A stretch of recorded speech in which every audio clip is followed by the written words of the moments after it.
kí èèyàn wà pé ẹ káàárọ̀ níbi tí a bá ti láǹfààní àti darapọ̀ mọ́ wa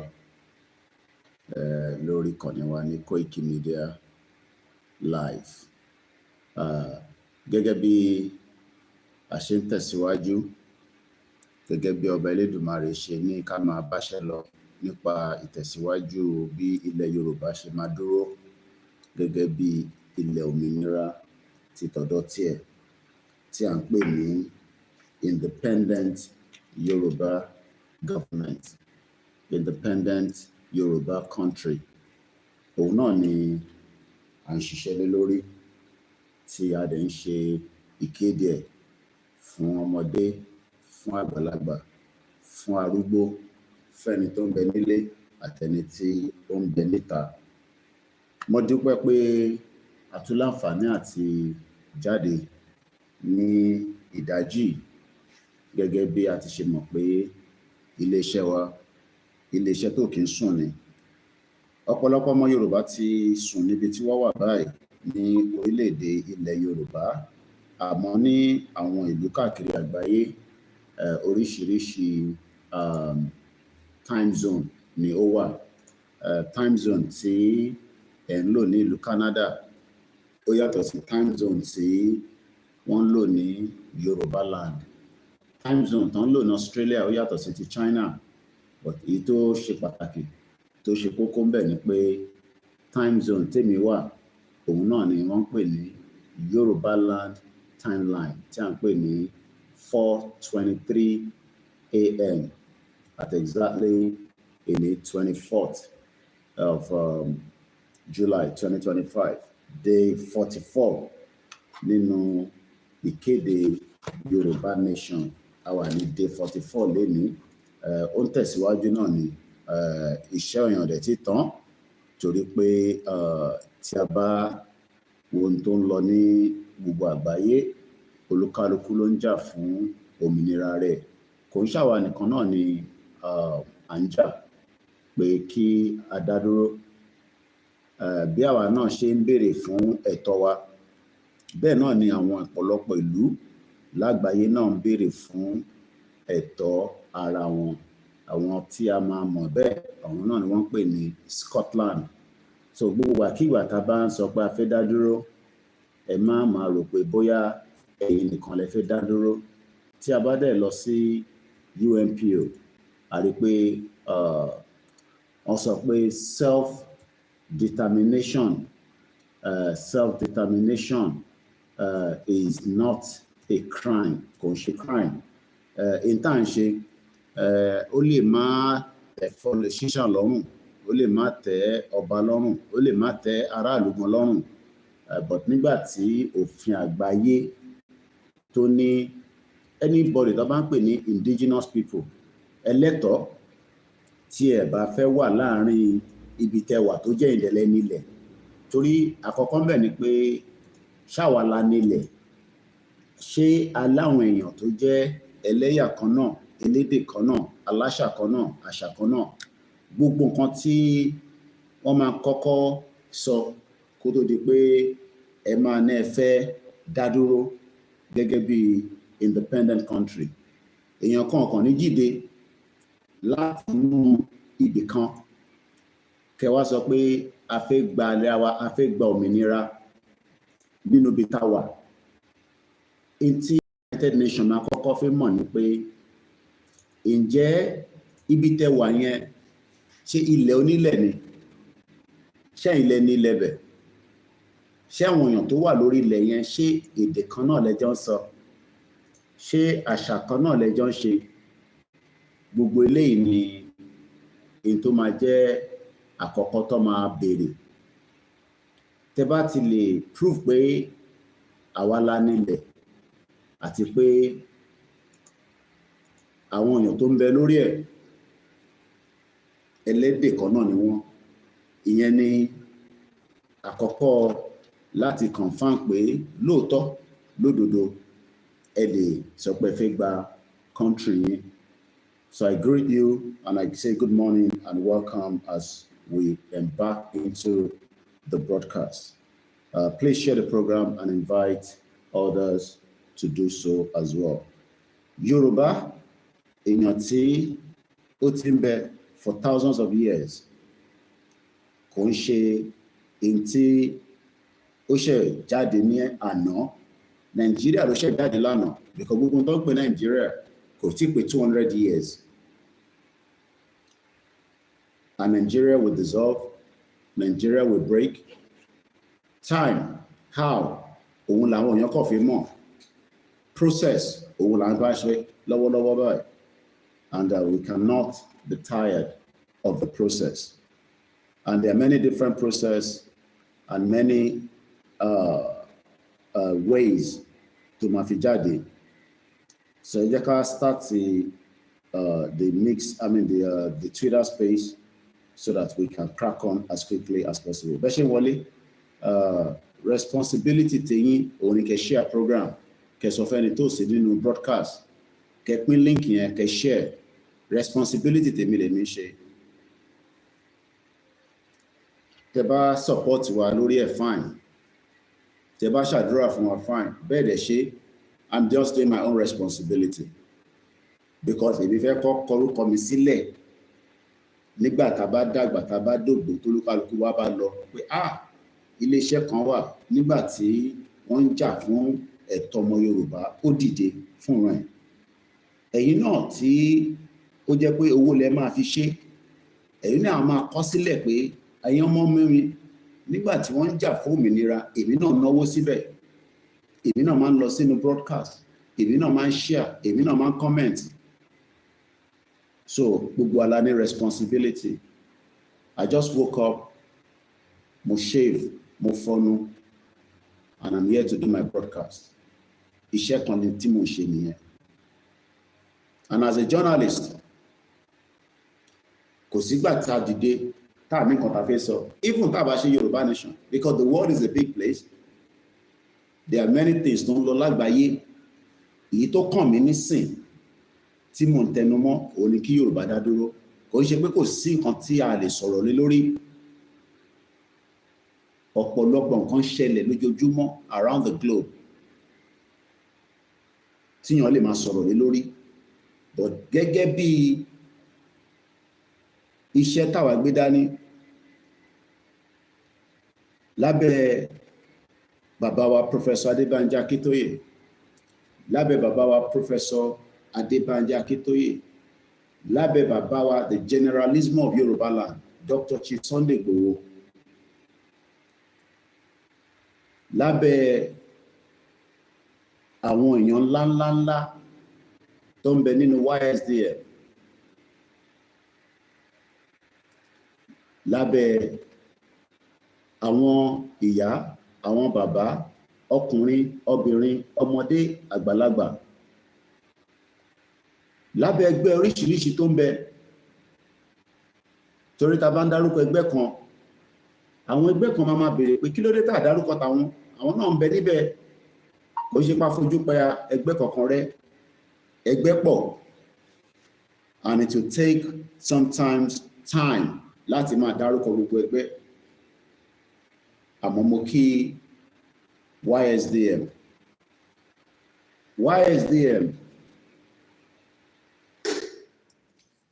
YSDM is the body. Tá bá ń sọ pé body, YSDM ló di gbogbo ẹgbẹ́ mú tó dúró, tá ń pè ní Yoruba Self-Determination Movement. Nínú YSDM láti wá ní about 52 groups. Ṣé possible ká dárúkọ gbogbo groups? Kò likely. Àti tá dárúkọ àti tá dárúkọ, ọba Elédùmarè mọ̀ wọ́n. Kólúkálùkù play role nínú ẹgbẹ́ tó bá wà. Àwọn tó dá sí tán náà wọ́n tẹ̀ fi dá sínú ẹgbẹ́ kankan tó dẹ̀ fi get involved. Ẹ má blame wọn. Àwọn tí mọ̀ pé kéèyàn jà fún rẹ̀, ara responsibility tàwáyé wá ṣe nìyẹn. Kò dìgbà tó bá lọ sí church, kò dìgbà tó bá lọ sí mọ́ṣáláṣí, kò dìgbà tó bá lọ sí ibi tí wọ́n ti ń ṣe tradition ẹ̀. Ara pé Ọlọ́run dá wa sáyé, responsibility wa ni pé ìran tiwa náà gbọ́dọ̀ parẹ́ láyé. So mo kí gbogbo wa. Mo lọ bẹ́ẹ̀ mo kí àwọn màmá, mo kí ìyá wa Jagun, mo kí Comrade Ṣọlá kò gbọ́dọ̀ kú, mo kí bàbá wa Àwòrò Ṣàṣà, Egun Mọ̀gájí. Gbogbo wa tá bá ń dárúkọ àwọn orúkọ kan wà tí a máa omit tó yẹ ká dárúkọ náà, òun ni bàbá wa Àwòrò Ṣàṣà. Kọjọ kó má bínú sí wa, Egun Mọ̀gájí ni. Mo kí gbogbo àwọn warriors. Ọbẹ̀ Elédùmarè atọ́wasọ́nà. Mo kí multi-faith, mo kí Yonkan, mo kí ìlànà ọmọ Oòduà, mo wá kí individual. Iṣẹ́ wa fúnlẹ̀ wa, forílẹ̀ ibi wa, ká gbéga, ká gbéga, ká gbéga fàlérí.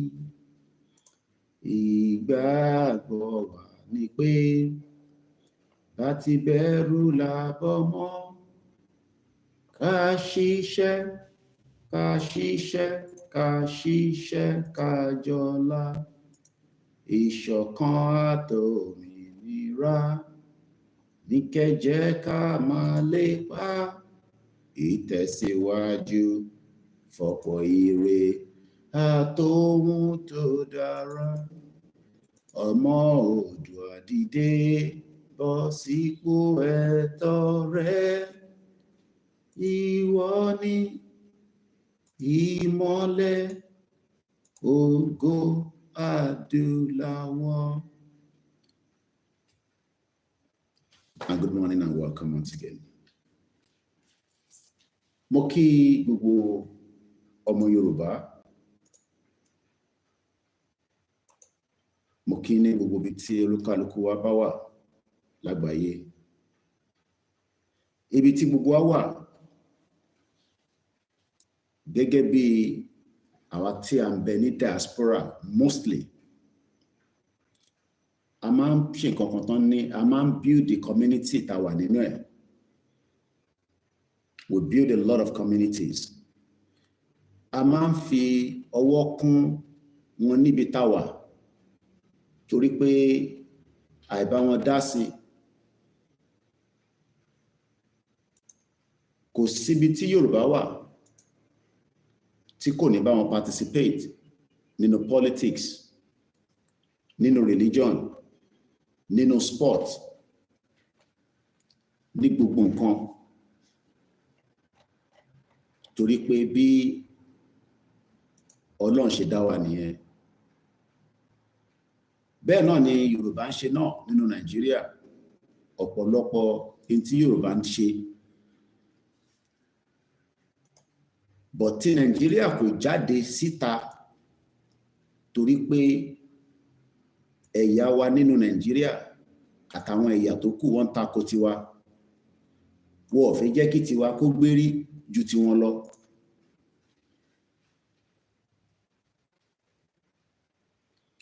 Mo kí wa pé káàbọ̀ sórí ìkànnì wa lẹ́ẹ̀kan sí 4:34 AM live broadcast òun là ń ṣe lọ́wọ́lọ́wọ́.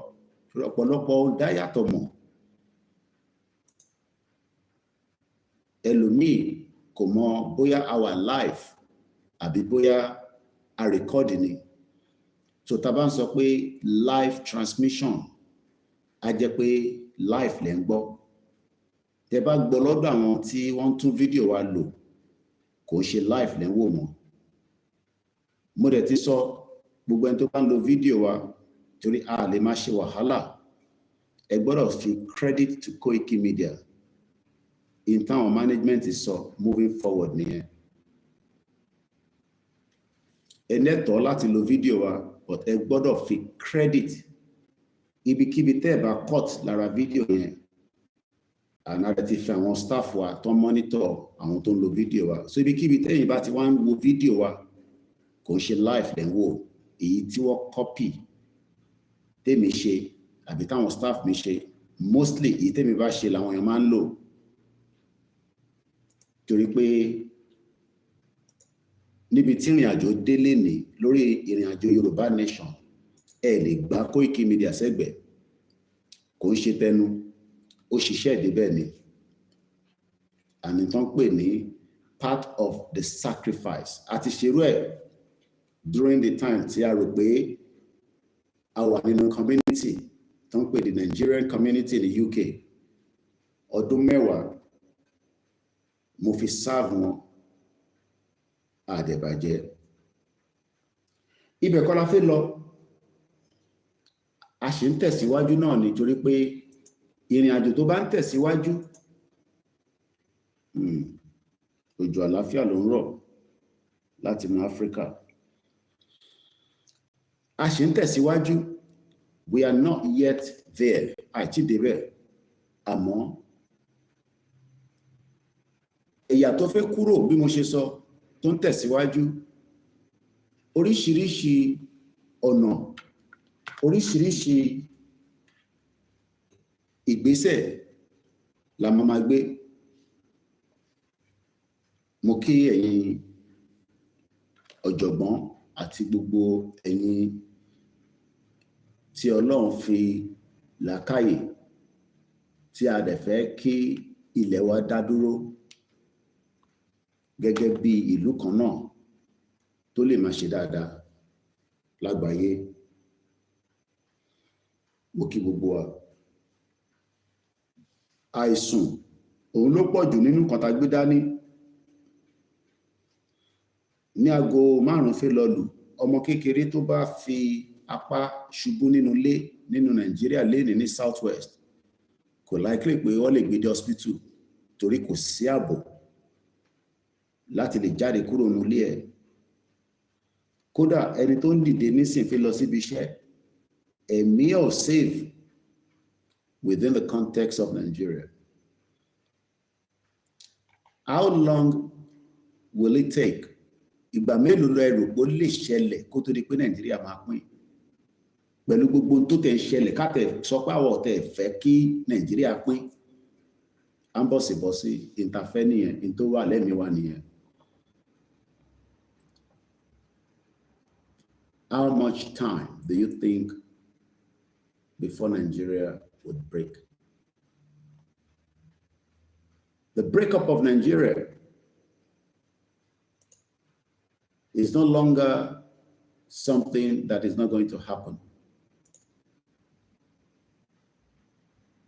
The dissolution of Nigeria, kò ń ṣe tí wọ́n máa sọ pé Ọlọ́run ní jẹ́ kó bọ́ sí, is a prayer and a wish that is too late. I'm talking about individuals, ọmọ Yorùbá, Igbo, Hausa, àtàwọn ẹ̀yà tó kù tó wà nínú Nigeria.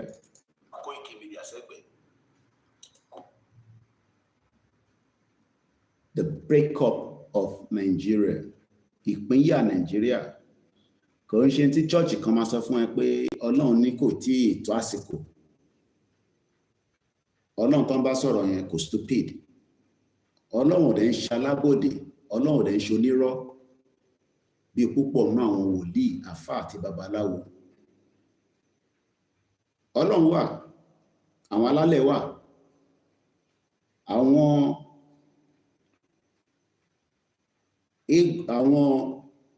eégún baba ńlá wa tó ti lọ, eégún ìyá ńlá wa tó ti lọ. These are the dead people. Fáwọn tó jẹ́ oníṣẹ̀ṣe wá ní kó lọ bọ eégún bàbá ẹ̀. Kò sẹ́ni tó fẹ́ force ẹni kankan wọnú tradition. Ohun àwa kan la ṣe ń wà involved in tradition nísìn. Ẹ̀ẹ́dẹ̀ lè yọ wá kúrò nínú ẹ̀. Kò ń ṣe compulsory. Ilẹ̀ Yorùbá ta fẹ́ gbà kò ń ṣe ilẹ̀ Yorùbá ẹlẹ́bọ. But tradition wa must have to stay. Just like bí àwa náà ṣe accept pé Islam must stay. Christianity ò lè yọ kúrò.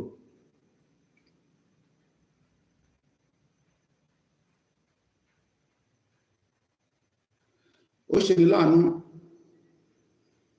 that pẹ̀lú ìyà tó ń jẹ àwọn èèyàn nílé tí mo rí níjọ́ Tuesday down the 20 in the 24 or the 48 hours close to kò tí pé but fún àwa tí a mọ time tá gbéra tá rìnrìn àjò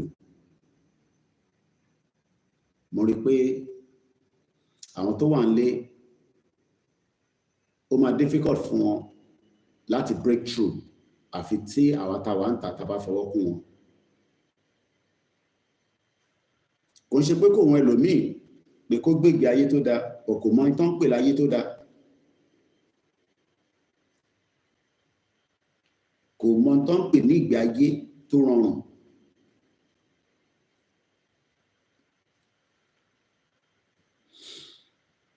mo kí gbogbo àwọn tí wọ́n dìde láti rìnrìn àjò pẹ̀lú wa kò dẹ̀ sí ìrìn àjò tó kéré bí ṣe máa ń sọ ìrìn àjò tó le jù òun ni pé ibi tí wọ́n ń lọ ò mọ tó wà lọ́nà ní tó dẹ̀ wà lọ́nà pọ̀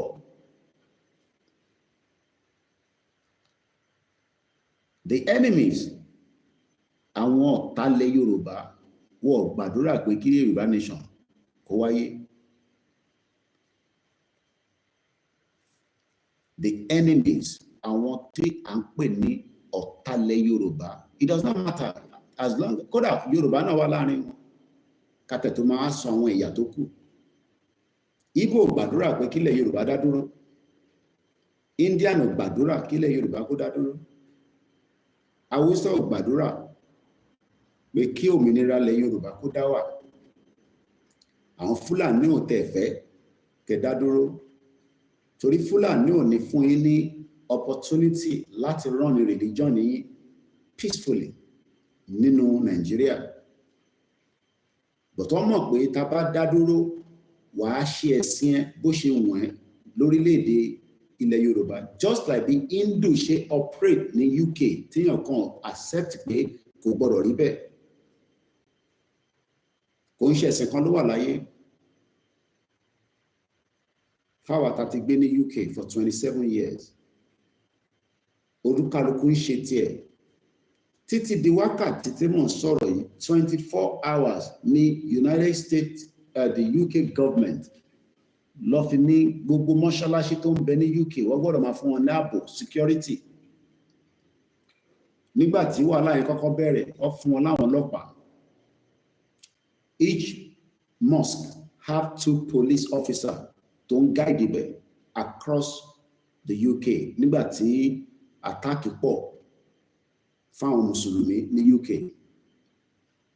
after tí wọ́n review ẹ̀ wọ́n wá kọ́ àwọn tó ń pè ní private security mọ́ṣáláṣí kan wà lẹ́gbẹ̀ẹ́ lé mi ní London for every time tí bá wà lórí bus màá rá àwọn security yẹn ìtawájú mọ́ṣáláṣí yẹn lọ́wọ́ àtọ́jókòó iṣẹ́ tó ń ṣe iṣẹ́ shift ni ọ̀tọ̀lẹ́ tó máa ṣàárọ̀ ọ̀tọ̀lẹ́ tó máa ṣálẹ́ ǹjẹ́ wọ mùsùlùmí tó ń bẹ nínú Nàìjíríà lénìí ǹjẹ́ ààbò wà fún ẹ ǹjẹ́ government from the local títí dé state títí dé federal ǹjẹ́ wọ́n ṣe ààbò ǹjẹ́ wọ́n ṣe ààbò fún ẹ pé bó bá lọ kírun probability pé ẹ̀mí ò ní já sí ibẹ̀ kó tó jáde torí pé àwọn Fúlàní àtàwọn terrorists wọ́n accept the kind of southwest Islam táwa ń ṣe kódà wọ́n gbàgbọ́ pé infidels làwa náà wọ́n tẹ̀ like Christian ìyẹn ló máa ń yà mí lẹ́nu tí Christian sọ pé òun ò fẹ́ kí ilẹ̀ Yorùbá dá dúró pé Ọlọ́run sí ní kò tí tọ́lọ́run bá tẹ̀ ń sọ pé kò tí tó àsìkò èyí ò gbọ́dọ̀ máa bẹ Ọlọ́run pé kásìkò yẹn wá nísìn àwọn kan tẹ̀ máa náwọn fẹ́ new Nigeria nínú bí terrorist tó ń gbìyànjú pé lórílẹ̀ yín o ẹ̀ nílé worship the kind of religion that you do but ní same UK tí gbogbo àwọn pastor yín lọ ní same America táwọn pastor yín lọ láìpẹ́ aṣáàrí pastor kan tó lọ America tó lọ ṣèjọ́sìn Àrán pastor yín tán wá sí UK. Yet, they are allowed to worship without any kind of intimidation. They are allowed to worship. Nítorí pé wọ́n ní freedom of religion. And your religion must not disrespect other religion. Ara àwọn oníṣẹ̀ṣe tó ti operate mọ́ ní UK nísìn, they dare not speak against the Christian. Tó bá ṣe bẹ́ẹ̀, tó bá mú fídíò wọn lọ fún authority máa mọ tó máa ṣe fún wọn. So ìyẹn mo ṣe ń sọ fáwọn tó máa ń abuse, especially àwọn oníṣẹ̀ṣe tó wà lórí social media, tó ń sọ̀rọ̀ fáwọn Christian, Muslim. Nítorí pé inú Africa tẹwà àti inú Nigeria, you will not do that in America. Neither will you do that in the United Kingdom and many other European countries. Lóòótọ́, àwọn òyìnbó kan náà wà tó wà against Islam in Europe. God believe that Islam is spreading very fast, and which is true, especially if we look at the United Kingdom today. But the fact remains is that the government of those countries won't try to balance the situation. So tabana fi dádúró tó wá nítorí pé mi jẹ́ Muslim, èmi ò fẹ́ nǹkan tó ń ṣe bẹ́ẹ̀ yẹn, torí tá bá délẹ̀ lérí àbí tá bá gba country wa ìtàn àwọn ẹlẹ́bọ ló máa ṣe. Èyí tó ń ṣe nínú Nàìjíríà ṣé o ní right as a Muslim? Gẹ́gẹ́ bí Christian tó ń ṣe nínú Nàìjíríà, wá sọ right ẹ fún mi láàárọ̀ yìí. What are your rights? Ẹ̀tọ́ wo gan ló ní gẹ́gẹ́ bí religion tó ń practice? Because gbogbo tí mo rí ni pé gbogbo yín pátá, you enter a vehicle that you are likely pé ẹ̀mí ẹ̀ máa jábọ́ nínú mọ́tò tó wà nínú ẹ̀. Because gbogbo mọ́tò tí mo rí tí gbogbo yín wà nínú ẹ̀ then drive, especially the public transport. Mọ́tò mi ẹ̀ mọ brake pad tó sì lára ẹ̀. Èmi engine ẹ̀ ti kú. But ìwọ wà lára àwọn tó ń tako pé kí ilẹ̀ Yorùbá dá dúró tó lè fún ẹ ní peace within the next few years till a Yoruba nation government start working officially. Mo sọ, màá tún sọ, now tí mo tún wá ti rí àṣírí pé lóòótọ́ kò sí government kankan tó operate nínú Nigeria, especially on the state level, because ìyàn kan ní láti sọ fún mi, mo fojú ara mi rí níjọ́ Tuesday tá rìnrìn àjò lọ sí ọ̀dọ̀ bàbá wa méjèèjì, Aláàfin àti bàbá wa Olúgbọ́n. At least mo fojú mi rí. I looked and I observed pé in tí mo bá pàdé going to Èkìtì, òun náà ló ṣì wà ń bẹ̀, and a lọ Èkìtì ní February, March, April, May, June, July, 5 months. Kò test any changes. Kódà mo tún ní worst ju February tí mo lọ.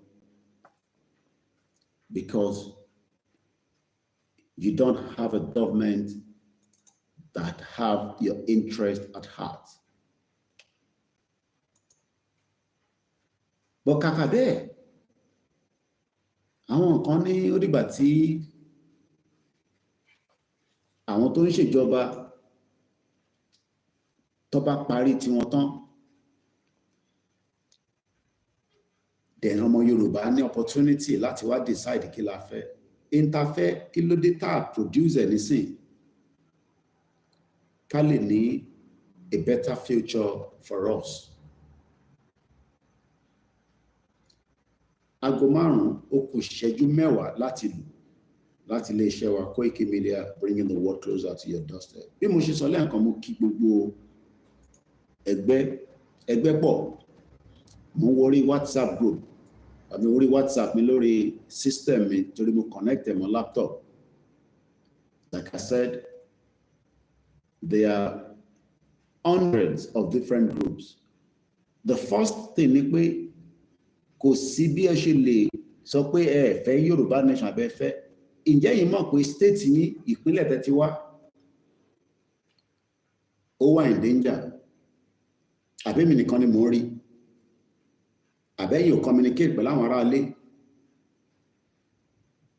torí bóyá yìí ti di associate ara yín ẹlòmíì gbé lẹ́kọ̀ọ́ kò mọ tó ń lọ nílùú ẹ̀ wọ́n ti gba gbogbo ìlú yín tán Èkó gan tí à ń claim pé àwa la lẹ́kọ̀ọ́ ẹ̀ṣọ́ ọ̀pá àwa la lẹ́kọ̀ọ́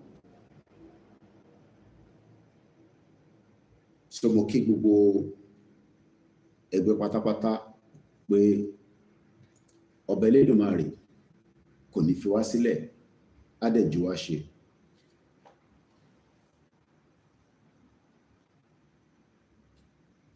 Ṣé dissolution ni solution àbí campaign tí olóṣèlú tún gbé dání nísìn torí bá ṣe bẹ̀rẹ̀ ká sọ títí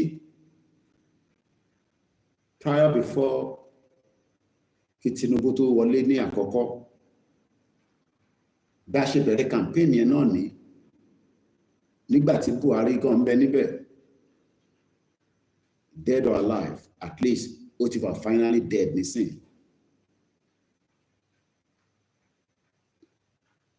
As for reasons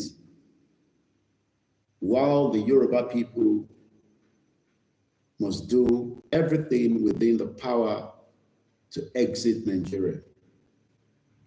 But some say that it is not the right time, while some say it is not going to happen.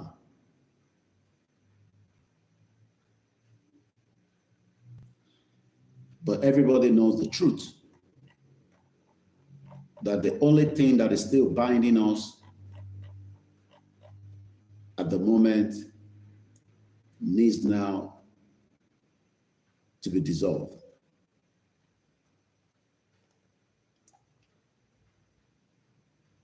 Many of us knows the truth, but we are not ready to speak it out. But some of us are not comfortable, and that's why we are doing what we are doing, to wake up the minds of millions of Yoruba people across the globe and let them understand that the land that belongs to us is in danger, and we have to be truthful with ourselves. It is not because of the selfish interest, as you might think, of individuals. It's because they are concerned that we are in a serious danger. Some see the danger as it will take time before it materializes. I am 47 years old. Babakito is 90. Igbowo is about in his 50s. How would they know? How much time do you give this country before our people will suffer more? How much time left for Nigeria?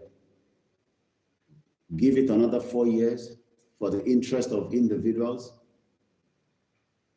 that could not support our people for 20 years. Most of the politicians in Yoruba land today have been operating one way or the other. Tebadaruko Tinubu, Edaruko Aregbesola. Tebadaruko Aregbesola, Ebirilawa Fayemi. Benga Daniel is still a senator. Ebirilawa Yayi. Ebirilawa Musu, governor twice, senator now. And many of them like that. Power is intoxication, and they are not ready to let it go. Agbára tó dìmú, àwọn ready to let go. And that is why we all have to rise together and take it from them, so that an independent Yoruba country that we want shall stand.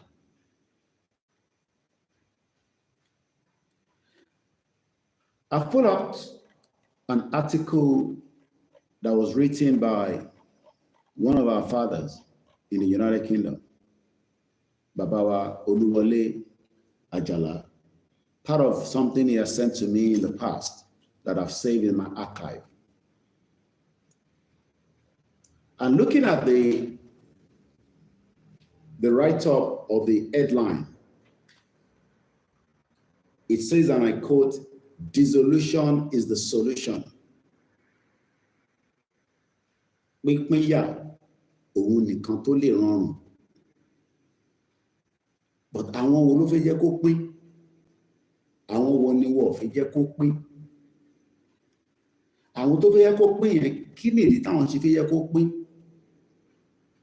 Àwọn tó fẹ́ jẹ́ kó pín, kí ni ìdí táwọn náà ṣe fẹ́ jẹ́ kó pín?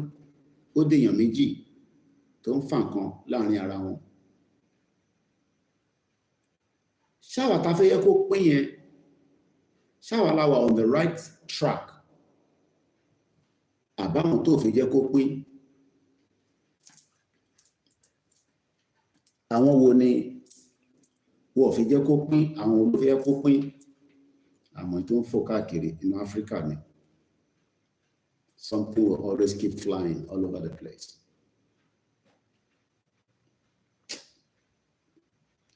Two different groups of Yoruba people. Some of us want dissolution now, while some does not want dissolution.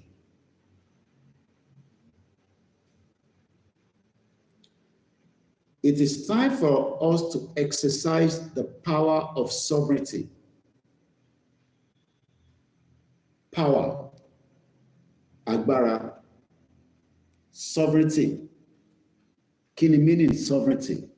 How many of us understand the meaning of the word sovereignty? Let's go and look at the dictionary meaning of sovereignty. Ẹ jẹ́ sáré kẹ́yìn yẹn wá briefly. Bẹ́ẹ̀ ṣe ń darapọ̀ mọ́ wa pé ẹ káàárọ̀. Aago 5 tí lù, ó sì ń kù ìṣẹ́jú méjì, àmọ́ ti ṣe 37 minutes into the broadcast already. Mo kí bàbá wa Ògúnníyì Michael, mo kí Mr. Oyaniran, mo kí bàbá Olúwọlé Ọ̀ṣọ́ láti Èkìtì, mo kí bàbá wa Gani Olóyèdè, good morning, and you also say last man standing. Bàbá wa Saheed, brilliant, wọ́n náà mọ Yorùbá ni mí. Ayọ̀mí Kúndáméjì sọ pé good evening, nítorí pé ibi tó ń wà ìrọ̀lẹ́ lọ́ṣì wà nínú Amẹ́ríkà, ọmọ Yorùbá tàtà. Ayọ̀mí Kúndáméjì. And he also went further to say the breakup of Nigeria officially starts in 2027 when another election gets rigged. Alan Conde doesn't like Britain at all. And the reason is clear. Gbogbo ìdààmú tó ń ṣe wá lénìí kò ń ṣe àjà tó ṣó. Britain created the mess in 1914. Fulani and many speaking Yoruba language among us, and their plan for us is evil. Fulani tó ń sọ Yorùbá ju èmi gan ló ti wà. But plan one is evil against the Yoruba people. As I move to the quick next people that are still on the broadcast, láti lè kí ẹ̀yin tí ẹ wà lórí ètò, mo ń sọ pé sovereignty. Sovereignty. What is the meaning of the word sovereignty? The supreme power or authority. Sovereignty can generally be defined as a supreme authority. And play politics pẹ̀lú àwọn evil people tó ń pè ní Fulani. Àwọn olóṣèlú wa ń play politics pẹ̀lú wọn. Àwọn ọmọ bá ṣe máa twist wọn, àwọn bá ṣe máa gbé wọn kalẹ̀. But their own agenda is different. Kò ń ṣe lénìí ni agenda yẹn ti wà ń bẹ̀. This agenda has been there for many years before today. But wọ́n ọ̀rẹ́ ní challenge wọn as we are doing right now. And that is giving them a lot of concern. Moki Babawa Omojoa Ayodeji, good morning. God will let you up in Jesus' mighty name. Amen. Moki Babawa Niniola Sulaiman, God will help you, sir, so as God will help us. Because Konshemi, Bugwala needed. So come and know, God will help every one of us. whatever belief of the God system. I have a sister, every time I send her a message, she's always knocking it up and saying, Madaruko Jesus, Madaruko Muhammad, Kadaruko Amalale. I just don't respond to it. If you are one of those as well, she lives abroad. Allah Akbar.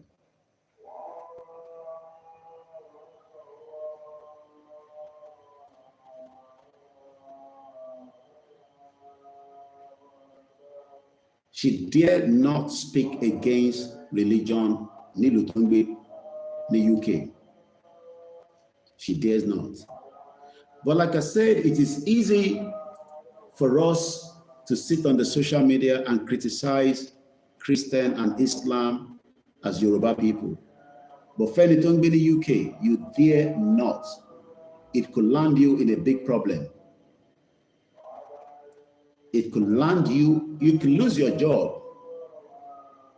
You might not be deported if you have the legal status to live in the UK, but it could land you into a prison. So I wonder when Torikbaye were against Islam and Christian, and you speak, I don't want to really understand, but from diaspora, let us be very careful. Muki Olanipeku plenty. Muki Baba wa Koyemi. Muki Baba wa Alani. Ben Muki Eite wa lórí Instagram. Muki our beauty amokwe. And let's forge ahead. And those of us that have joined us on the Twitter space.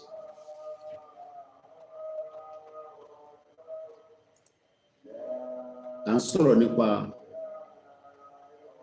what is the simple definition of the word sovereignty? The definition of a sovereignty, the authority of a state to govern another state, authorization.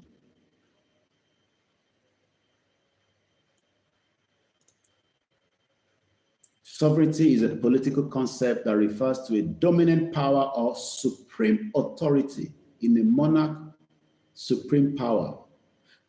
And the write-up is, it is time for us as a koto.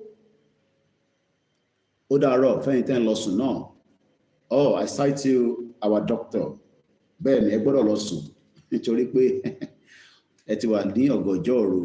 I cite you right now. Eshigoni. And it's a privilege to meet you in Africa after 5 years in this movement. What about America?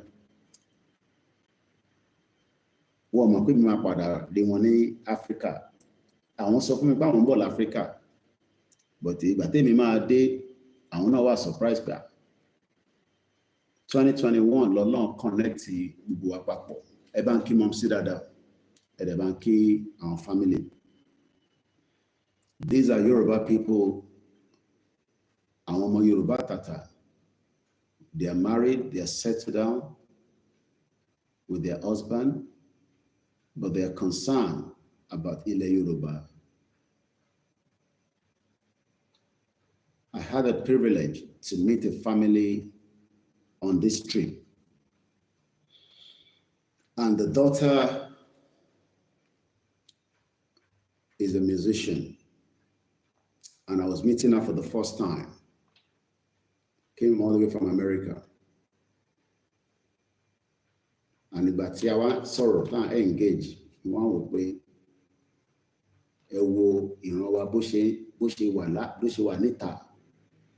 those are children that doesn't want to come back home.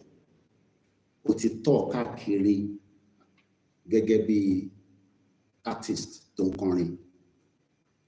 I will not give her details on this live show.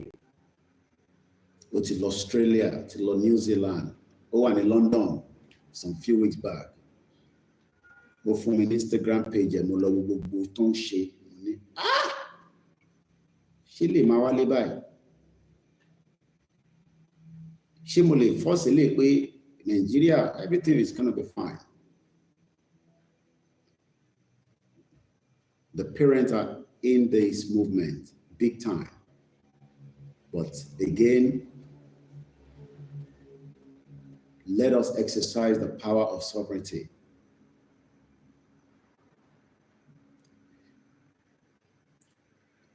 This power is what the Fulani doesn't want to accept, to let go. And is in control. I have always told you, and I still stick to it, the shaitan of Sokoto Tonkpeni Omomo Usman Danfodio. The agenda is real. They might dress in a way that you are thinking that agenda is not real. Agenda ti grandfather wọn fi sílẹ̀ ni pé wọ́n gbọ́dọ̀ dip Quran sínú omi ti ilẹ̀ Yorùbá kó gbà kúrò lọ́wọ́ wa. And they have all the time to wait. Nígbà tí màá ti sister mi ń sọ̀rọ̀, the amount of iṣẹ́ tó ti ṣe fúnran Yorùbá, directly and indirectly, with our own music, ní àgbáyé, àmọ́ ilẹ̀ tí ó connected, táwọn òbí ẹbí tó connected ní ẹ̀ sí ilẹ̀ yẹn kò ní peace. And this sometimes gives me concern that, do people really understand that, especially if you were involved, they were in diaspora? Like I said before I left London coming back, I sat my son down and I made him understand that it's a fight that anything can happen to my life, but it is worth it, so that you can take àwọn ọmọ tó wà nílẹ̀ àtọmọ tó ṣì máa wà nílẹ̀ back home, even if I am not going to be around.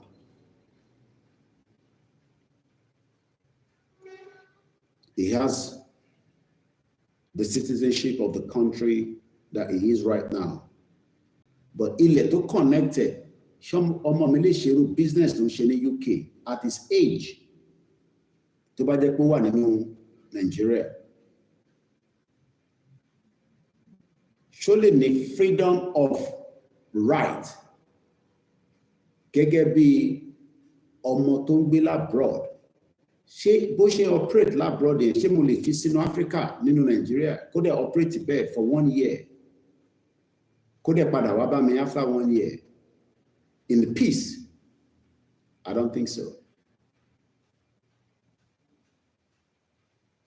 I don't.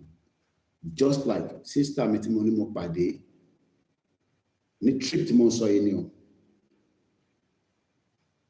mo wo Instagram page ẹ, mo wo YouTube channel ẹ, mo ní oh Lord of mercy, eléyìí ti gbé Yorùbá lọ síbi tí kò jẹ́ ó ti, because orúkọ tó ń lò yẹn tó jẹ́ orúkọ ẹ̀ gangan tó ń pè ní orúkọ ọmọ Yorùbá, òun ló fi operate music ẹ̀, but I'm not going to tell you the name. So don't ask. I'll leave that for now. Orúkọ yẹn ti travel. So kò sí bó ṣe bá rí ọmọ náà, orúkọ ẹ̀ wọ́n máa béèrè pé, where are you from? Okay, mo sọ fún wa pé this is a question I am asking myself now each time I travel, because I am now in a state where I want to know which part of it is my own identity. Ṣé Nigeria ni àbí ọmọ Yorùbá? So if Nigeria is not the true picture of our identity, now is the time to exercise the power of sovereignty. Agbára kágbá, kí wọ́n lè establish the part of Nigeria tí ó jẹ́ tiwa tá à ń pè ní Southwest officially be a Yoruba independent country. Ìta ń béèrè fún nìyẹn. Ìyẹn ò gbọ́dọ̀ mú ìjà wá, kò gbọ́dọ̀ mú ìtàjẹ̀ sílẹ̀ wá. It can be done if àwọn tó wà ní tó ń pè ní politicians that are deceiving our people that 2027 Ontuni Onabayo, but knowing fully well that that is not going to give us and allow us to exercise the power of sovereignty.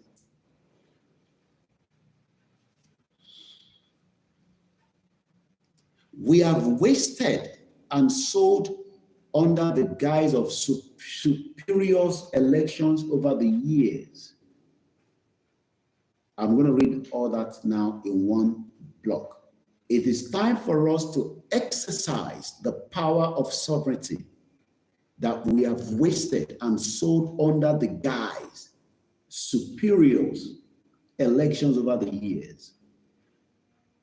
I think the election in Nigeria, I'm sure you all know, is from 1999. Some of us have left country prior before that. I left Nigeria in 1998, September precisely, in Mokuro, Nigeria. So, it is so election campaign, a election. Tinubu was in exile. A lot of people know him very well in exile. There are families that knows him. Koda trip to Motushe Day. When he was in Chicago.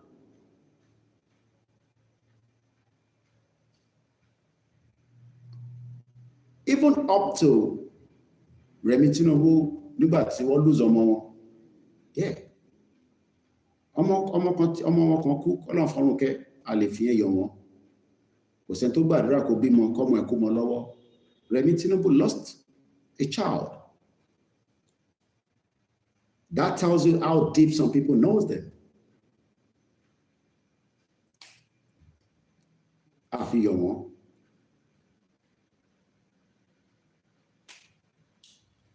But humans change, especially when they have the power.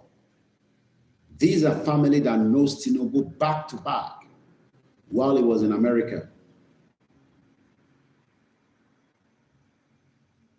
But the question is, why does he have to take another 4 years before it delivers Yoruba people what they want? Why must it be a complete cycle? What does he want to gain from that cycle of Ubodo the 8 years? Ki ato decide in Tenyamo Yoruba fe.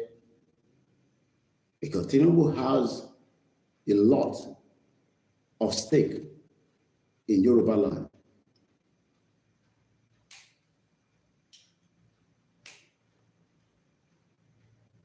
But these same elections have wasted time.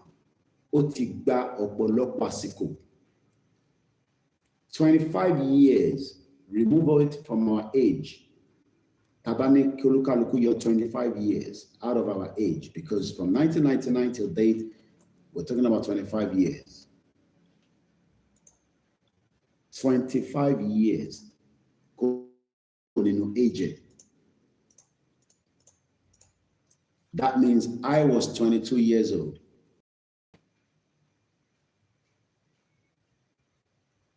Well, I was in the UK.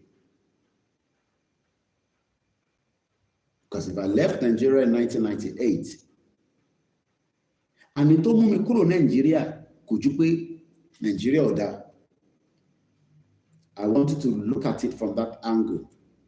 So, should be after 25 years, Ojeka is okay, Koiki wa ma gbe ilé wa okay now. Ṣé mo lè wá gbé ní Nigeria continuously, and I can live the kind of life I live in the UK? Ṣé ó possible? Ṣó wà in reality? Because in tó lé mi kúrò Nigeria àti màmá mi, ṣé problem yìí ti wà sorted out?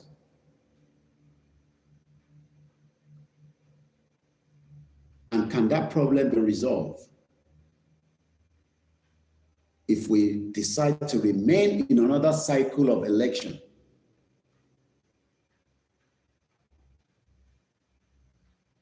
Is that not problem to leave me kúrò Nigeria? Kò ń ṣe òun náà ló fi léwọ náà kúrò Nigeria nísìn tó ń wá gbogbo ọ̀nà Brother mi kan pè mí lánàá. Only a whole family relocated to Canada. But these are the same family tó disagree pẹ̀lú òun tó bá ń share program sórí Facebook page. They are families, literally families.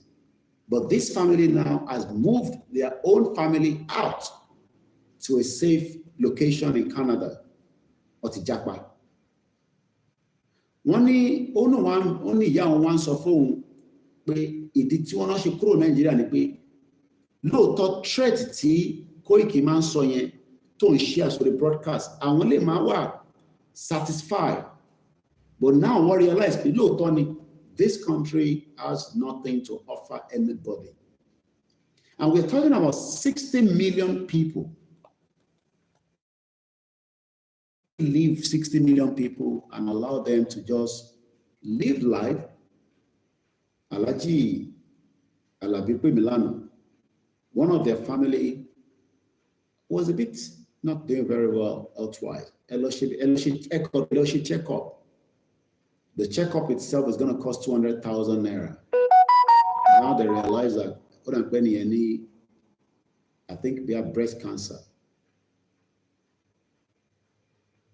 The problem by Dr. Maumi, I've said it publicly and openly that she has been receiving medical treatment in America till date. She could have died without that kind of medical support. She Dr. Maumi le wa gbe ní Nigeria.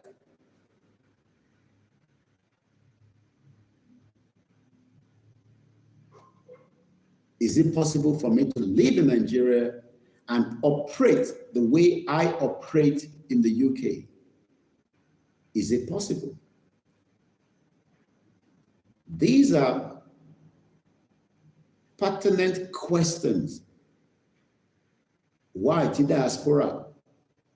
She was adamant that this movement needs to be completed. We cannot have it halfway.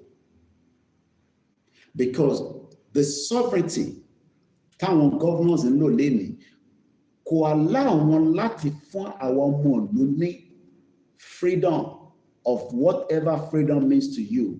Ẹlòmíì tí freedom means ni pé ẹ fún mi ní fìlà. Ẹlòmíì tí freedom means ni pé kí ọmọ wọn ní access to very good public school. There are private schools in the UK. I cannot afford it. Kò ṣe pé kò sí. If I have to, mo gbọ́dọ̀ lọ fi iṣẹ́ kún owó iṣẹ́ tí mo ń ṣe tí bá máa rán àwọn mi lọ sí private school in the UK. Because it's expensive. It's not cheap. But since the standard of the public school is okay, my children, as long as we get them to school before 8:05, láàárọ̀, after 8:05, one makes a big fast, Monday to Friday. But tabatili David gets you tiko tikpe 8:05. They are going in and they will have breakfast. Going to breakfast, namely. Wọ́n ṣe nítorí àwọn parents tó ń lọ síbi iṣẹ́. College ti drop àwọn ọmọ yẹn and the gate open at exactly 7:35. So that ẹni tó fẹ́ lọ resume síbi iṣẹ́ á ní access láti lè tètè débi iṣẹ́ tó bá ti drop àwọn ọmọ ẹ̀ sí school. So freedom means a lot of different things to people. But it's a shame that àwọn tí à ń jẹ nílé Tuesday, they are still thinking about election again going in 2027. Some of them are being intimidated, we understand. And the worst thing in life is Yoruba Nation is not intimidating anybody. But it is giving us a clear reason to why we need to exit Nigeria. That is all we have done.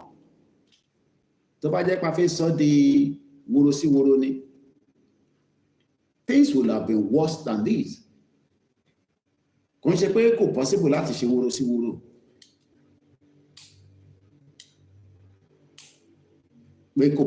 Possible.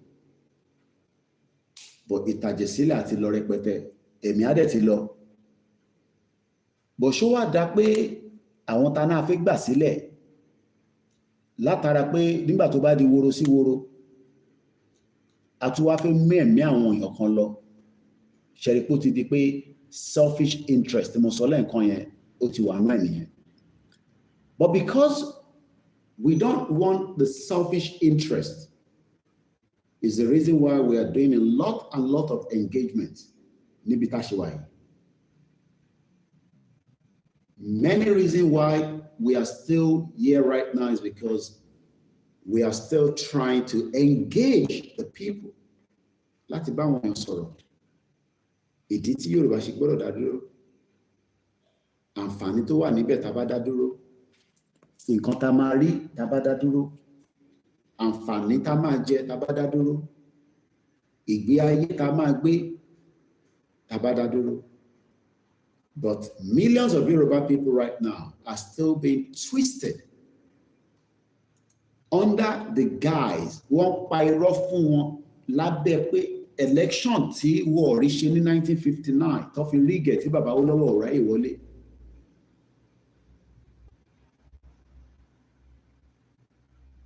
Bàbá wa Clef Wolex wọ́n ní they are waiting for Peter Obi in 2027. The lies that you have been sold.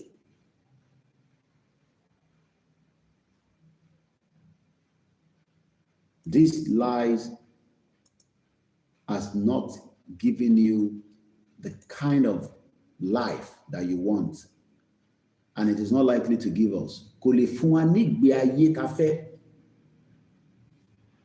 Tony Agee says, and I quote, "It cannot be changed. Since 1960, they have been crying Nigeria, it go better, but it's getting worse. So dissolution is only way out." Ali te capture èèyàn mélòó gan ni wá within the Southwest, nígbà tá a bá dá dúró. The kind of government that will work for us. Mo kí bàbá wa Theophilus. Yes, the website is down. I believe I need to make a payment. Yes, my website, Koikimedia.com, but not, the other one should not be down, I believe. And if that one is down as well, no, Koikimedia International News is still up and running. Whatever, let's see, Koikimedia.com. Because we have to do other things, but the website cannot be down. So I need to make a payment. That's why it is down. I was at my dashboard yesterday.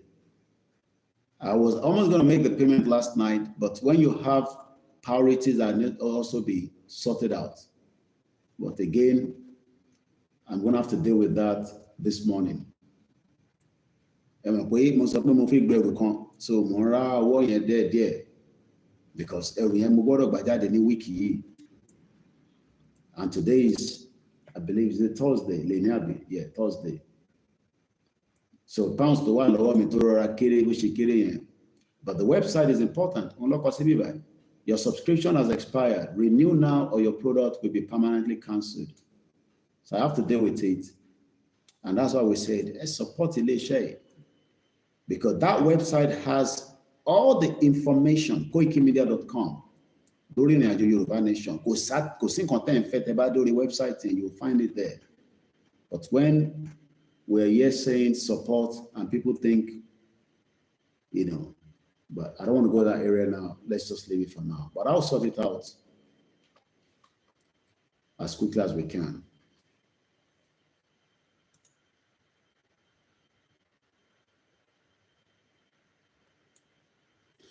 We are still on the sovereignty, the power of sovereignty. But what if the election fiche Iraq Latin 1999 in the guise, tobacco guise, G-U-I-S-E, guise, in the guise that things will be better. Can the meaning guise? Guys. G-U-I-S-E. Golf Uniform India Sarah Echo. Guys. An external form, appearance, or manner of presentation, typically concealing the truth nature of something.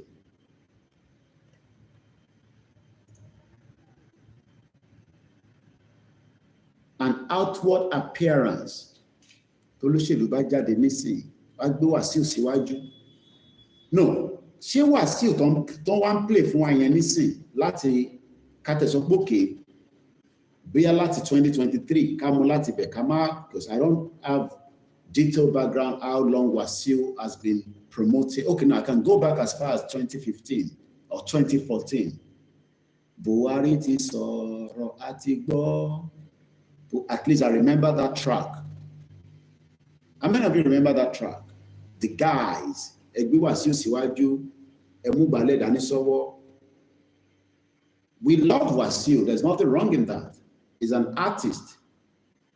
But iṣẹ́ tí Wàsíù ṣe nísìn, guys of irọ́ ló gbé wá fún gbogbo ọmọ Yorùbá.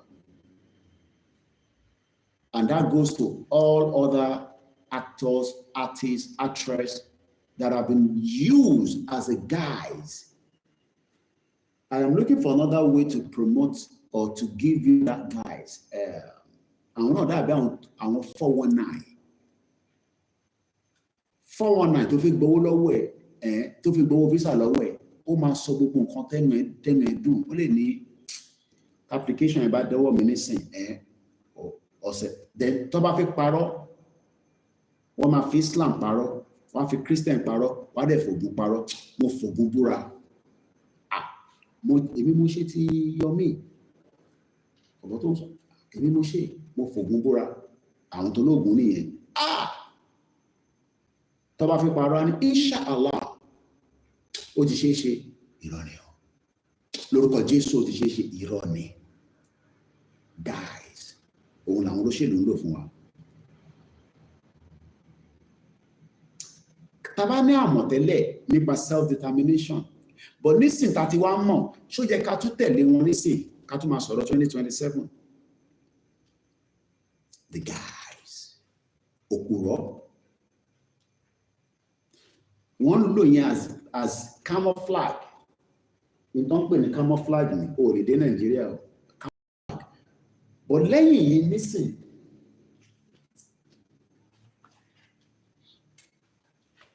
ta ló mọ̀ tó wà lẹ́yìn fìlà yìí? Ta ló lè gẹ́tì tí ó wà lẹ́yìn tí mo dìbò tó wà lẹ́yìn fìlà yìí? Tó bá gẹ́tì máa fún ẹ ní £1 million. Èmi náà tún parọ́ nìyẹn torí pé mo ní £1 million. Tí ó ti bá ní £1 million, máa ti san website mi. But ta ló lè san tó wà lẹ́yìn fìlà yìí? Ta ló lè gẹ́tì tó wà lẹ́yìn fìlà yìí? That is what politicians have done for your life. Òpùrọ́ ni wọ́n. But wọ́n mọ̀ pé tílẹ̀ Yorùbá bá dá dúró nísìn, òfin ilẹ̀ Yorùbá ò ní tolerate tó ń ṣe nínú Nàìjíríà fún ẹ láyé, kò possible. The guys. So, olóṣèlú máa dé ní sání, a máa ṣe ná, ayé máa dá, a máa ṣe títì, ebi ò ní pa, ò ní tọrọ owó. Irọ́ ni. Air freshener ló wà lẹ́yìn.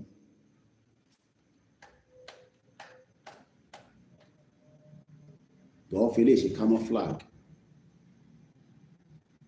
But ìwọ ò rí. That is the life and the lies. Gbogbo àwọn Tinubu, from Tinubu all the way down, gbogbo wọn pátá. They are 419. Using the guise of election to deceive the lives of our people.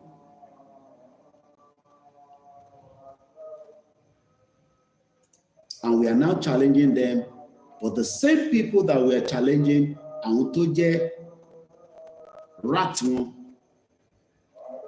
I won't understand because of my life.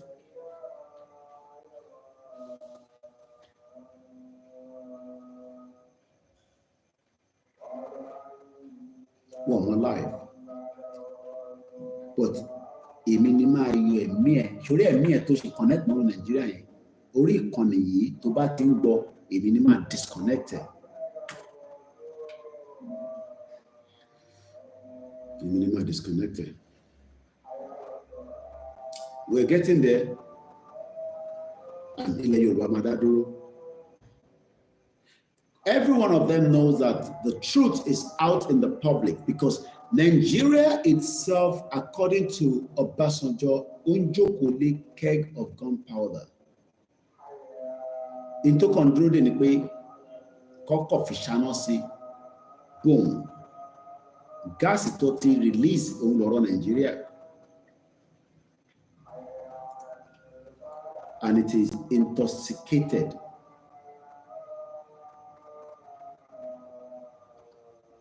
And they're going to 2027.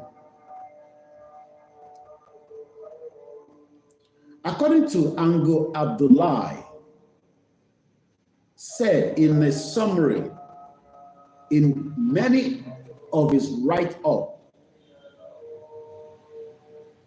this amalgamation isn't working. Kí ló dé tí gbogbo wọn fi accept pé amalgamation yìí ó ti gbìyànjú tiẹ̀. Gbogbo nǹkan láyé ló ní ìgbìyànjú. Bí ó bá ṣe nǹkan títí ìgbìyànjú yẹn tí kò bá rí solution sí, ìyẹn á padà sẹ́yìn kó kí ló tún ṣẹlẹ̀. Ṣé amalgamation yìí ṣe fi kó lè máa ṣe work ni àti pé how much time do you want to give it? So I feel satisfied Tinubu against millions of Yoruba people. The guys, this amalgamation isn't working, therefore it has to be dissolved. It is not working. A peaceful dissolution is the next recourse. But the word peaceful here in Africa is not something that they like. We can call it peaceful láti ṣe. Kí ni nǹkan tó wà peaceful tó lè ṣe nínú Nàìjíríà ṣá? Tó bá fi gba driver license, o lè gbà by peace. Tó bá fi gba ìwé document mọ́tò, o lè gbà by peace. Tó bá fi gba Nigerian passport, o lè gbà by peace. Àwọn ọlọ́pàá jáde l'Abuja, wọ́n ní wọ́n san pension fáwọn. I remember at least when my mom, was about to get her pension. Mo rò pé ó struggle, mo rò pé ó pè mí pé ṣé ká lọ protest níwájú Downing Street pé pension mi bó ṣe ń parí. Kódà kí mom sí mi tó parí iṣẹ́ tán ni wọ́n ti ń ṣàlàyé fún pé ẹ̀tọ́ tó máa gbà rèé. In tó tún jẹ́ kó gbà tó mọ̀, wọ́n ṣẹ̀ tún sọ fún láìpẹ́ yìí pé ìjọ mọ̀ kó ní access sí.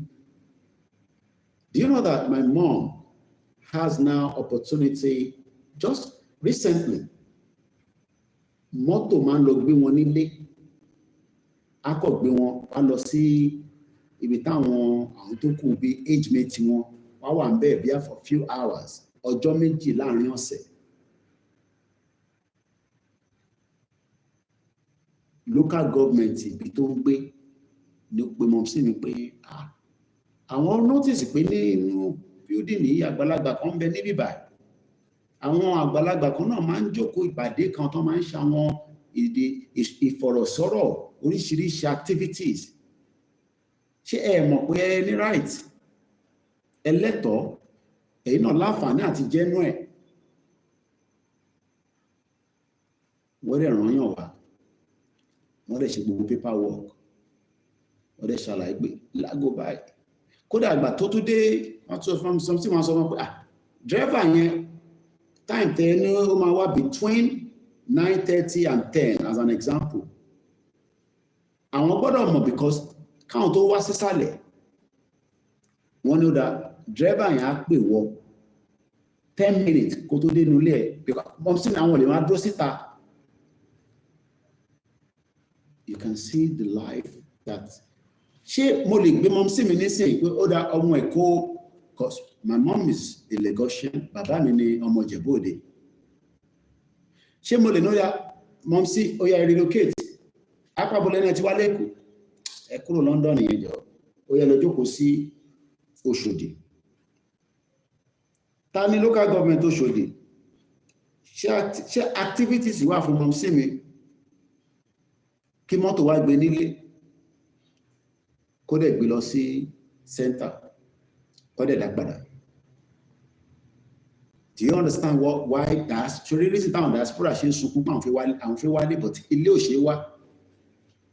Ṣe rí reason tó ṣe wà nígbà ìyá wọn tẹ́ni wọ́n ṣe connect pé a lè pẹ́ ju bó ṣe yẹ lọ ká pull out kúrò nínú ìlú jágbajàgba yìí. Fẹ́ni tó ṣe bẹ̀rẹ̀ career labroad, oh yes, ó lè má mean anything. Ìyàtọ̀ kan ní pé ilé tó kọ́ kọ́lọ̀ ń jẹ́ kó rí ẹni tó máa gbé bẹ̀.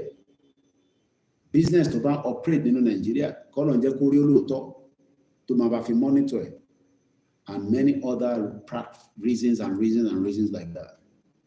But fún ẹni tó ti wà ní retirement age, ṣó possible kí ní kí mọ̀mísí mi relocate sí Nàìjíríà kó wá máa gbé Nàìjíríà, knowing the kind of services that she's enjoying?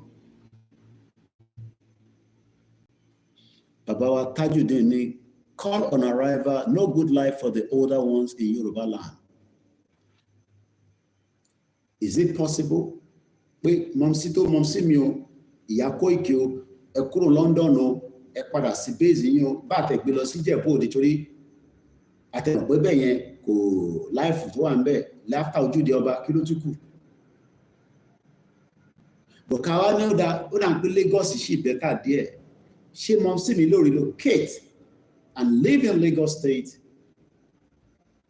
and get even half of the services that she enjoys in London after her retirement?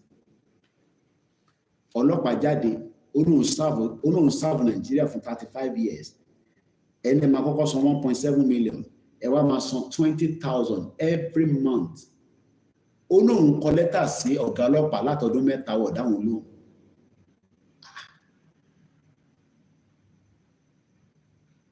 You can see now that election is a guise of fraud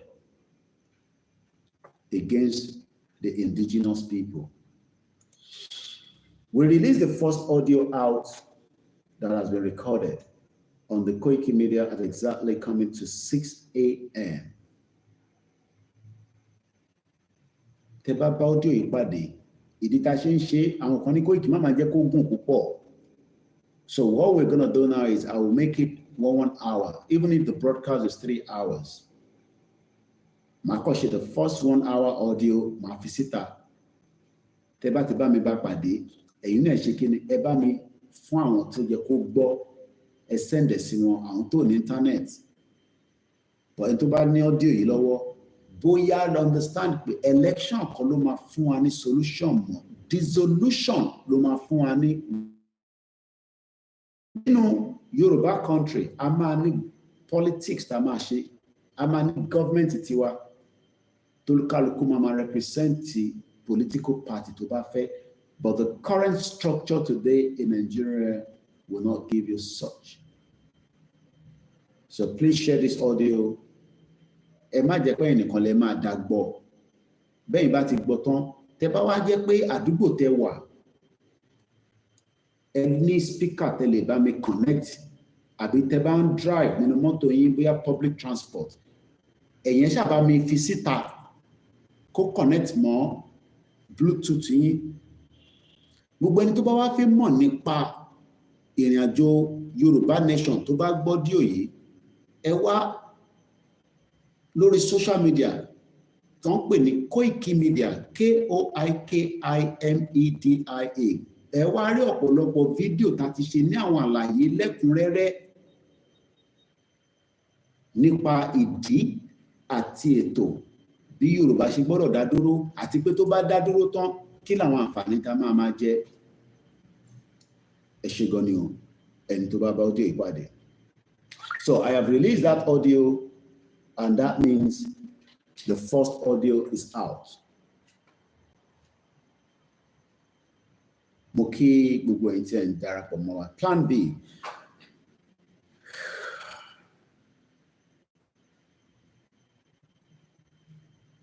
It's coming up to 6 o'clock. Wọ́n ṣe pé ìwọ̀n àṣùbà tán ni. Kọ́lọ́run Elédùmarè kó gbà fún wa. Kó gbà fẹ́mi, kó gbà fẹ́yìn. Kó gbà fún ìran wa. Gbogbo àwọn tó jẹ́ alátakò tí wọ́n fẹ́ kí ilẹ̀ Yorùbá dá dúró. Wọ́n pọ̀. Alátakò làwọn. Kò sí nǹkan tí ọmọ Adéyẹmọ YSDM àti gbogbo àwọn tí wọ́n ń ṣiṣẹ́ tó lè ṣe tó máa wà satisfied. Ẹ má worry nípa àwọn yẹn. They are not capable to stop the reason why Yoruba nation must come. They are not. What they try. You cannot see the discussion between Aláàfin and Igboho. Why do you want to see the discussion? It's a private discussion. Baba Sulaiman, NFRE, the discussion between Igboho and Aláàfin for you. Can you reason that a discussion here? It's a private conversation. And that goes to anybody that is waiting to get the discussion. And it's not something I'm going to tell you what the discussion was. There's some discussion that is private, not for the public. And I hope it answers the questions in the minds of millions of people that are also saying the same thing. There might be no Africa or fly kakiri. So, let's very discussion into Igboho Aláàfin sọ. Is a private and not reason for that to come to the public.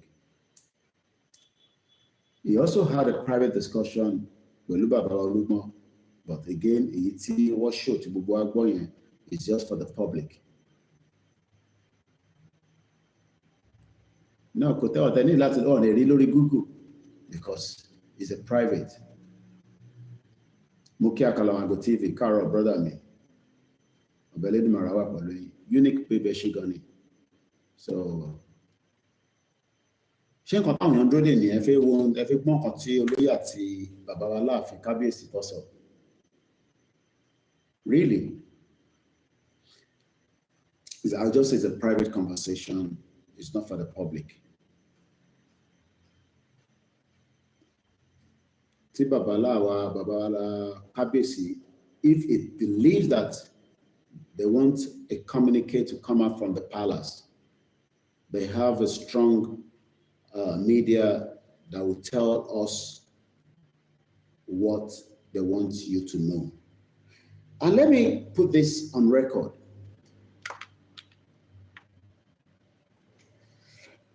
If, as an example, somebody visited King Charles, Tinubu ti láǹfààní àti rí kò tí láǹfààní àti lọ sí ìlú méjì tó jẹ́ gbòógì nínú àgbáyé tá wà lénìí. Official visit ni mo sọ nísìn. Kò tí láǹfààní àti lọ sí United States of America. An official visit. He has gone to the United Nations General Assembly, which is open to all the world leaders across. But we going to America, we were invited Tinubu officially. As at now, they have not done so. Why? There are many reasons. I will leave that for us. Tinubu has not also been invited on official visit to the United Kingdom. Don't be in the UK. Odimeji. And the third one is Tinubu has not been invited by King Charles. Odimeta. Nígbà tí King Charles tó di ọba, nígbà tí ìyá ẹ̀ kú, ìyẹn Queen Elizabeth. The first African president tí King Charles fún ní red carpet, tó ń pè ní royal visit. Because in Toba ti ní wọ́n roll out red carpet fún èèyàn, a jẹ́ pé official kò ń ṣe pé ẹni ẹ̀ kàn pass through wọn àwọn ọlọ́pàá pé kó wá South Africa ni. Why I don't know. Tó ṣe jẹ́ pé South Africa ni wọ́n mú as against Nigeria, because ìyẹn á máa rò pé ó yẹ kí ẹni tó yẹ kó gba visit yẹn òun ni Tinubu, because nǹkan méjì ni Tinubu ṣe jẹ́ president nígbà yẹn, King Charles dẹ̀ jọba, so àwọn méjèèjì line. South African president is not bó ṣe jẹ́ president. But I don't want to go into why or reasons. I will leave that for us to work it in our kí ló lè fà tí ìlú méjì tó jẹ́ ìlú gbòógì lágbàáyé lẹ́nu UK àti America. Tinubu ti fẹ́ parí first tenure. Kò dẹ̀ sẹ́ni reason tó lè sọ pé àwọn ò ní slot láti fún Tinubu pé máa bọ̀ wá yọjú sí wa. They can't, but they are not doing so. The question is why?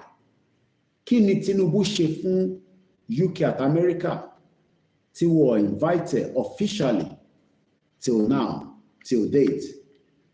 Ṣé ìgbà tí Tinubu bá di president ní second tenure, which our Yoruba nation ò fẹ́, ṣé àwa fẹ́ kí ilẹ̀ Yorùbá kó ti dúró before that time? Mo kí ẹ brother mi Abiodun George.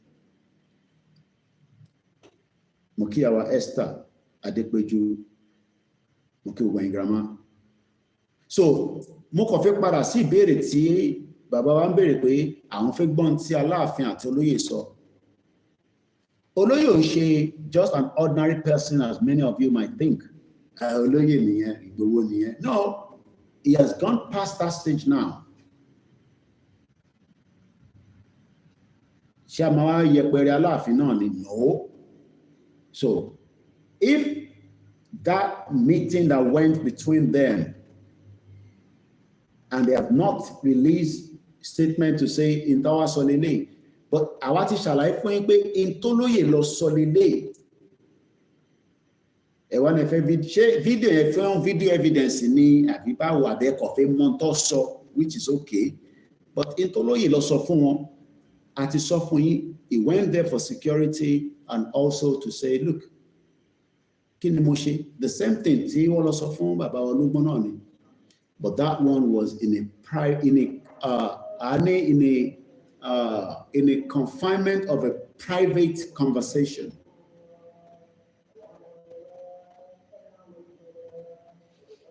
And that's all I can say. I was there up to some extent, and that's all I can say.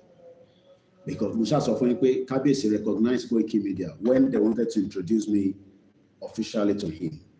He says, I know Koikimedia very well. Bẹ́ẹ̀ ni mo kí gbogbo ẹ̀yin ọmọ Ọ̀yọ́, mo dẹ̀ kí gbogbo ọmọ Yorùbá pátápátá. Mo kí bàbá wa náà Olúgbọ́n, mo dẹ̀ kí wa pé ìtẹ̀síwájú ilẹ̀ Yorùbá òun náà la ṣe ń bá lọ. And we are not going to give up our right to self-determination, to satisfy the politicians. And that's why the topic this morning is still focusing around reason why we want an independent Yoruba country. And having an independent Yoruba country gives us a lot of opportunities. The first opportunity is that we would have access to our language, Mokin grammar, Yawa comfort, Adile Yakaboma. A lot of you don't receive notification. It is deliberate by the social media because the power that comes out from my mouth, it will do a lot of impact. So every now and then they are reducing, the message from going out. That is why we also say, then about a love, a share, comment, get about share program here. Mo ṣì kí gbogbo àwọn èèyàn wa pátá láàyò ẹnì kankan sílẹ̀, gbogbo ẹni tó jáde àtẹni tó hùn tó yẹ kó jáde tí ìdí kan àbí ìdí kejì. Mo kí gbogbo àwọn tí wọ́n náwó tó nára.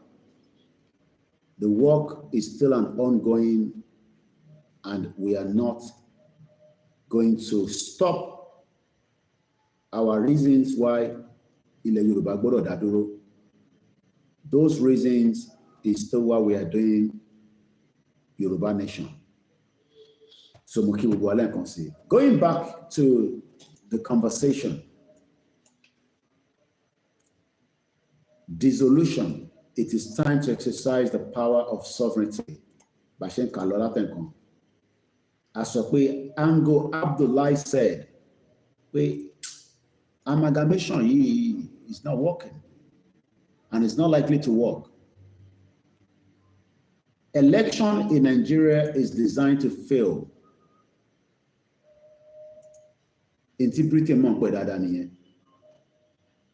Election in Nigeria is programmed to fail. And that's why Baba Olawo was not given the opportunity to rule officially in Nigeria. Because Britain rigged election in 1959. Eshegoni Grammar Comfort, Ukima. One more, to go one more for Tipa Baba Olawo to ban that power. But now we understand that, for power here. Yes, the power is currently with Bola Tinubu right now. But what is he going to do with it? Láti fi ran ọmọ Yorùbá lọ́wọ́. Does Tinubu need a second term? I don't think so. But again, I want to argue pé Tinubu need a second tenure. Barely, Eshegonima. We'll be back again in Yoruba land very soon. And we have not left Yoruba land because Yoruba land is our own. And it is so many times. We are not terrorists, we are not criminals. In time, beautiful, our Scotland is not beautiful. But we understand the situation in Africa, mostly Nigeria, where many people are not comfortable with dissolution. It is time to exercise the power of sovereignty.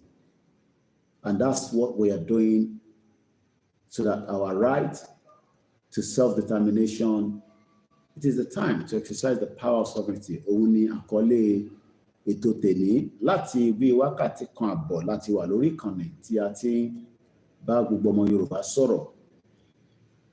We said a lot yesterday, and I'm asking again, it is still 100% possible to have a Yoruba country before 2027, subject to more of us unite and ready.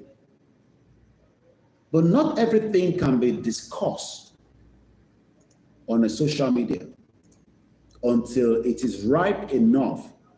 But I won't come about what discuss, just like people started talking about our content now on disassociate around from the passport, but they disassociate around.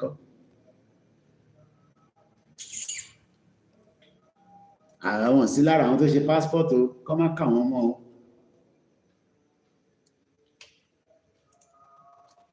It's because we are still trying to do things according to the book.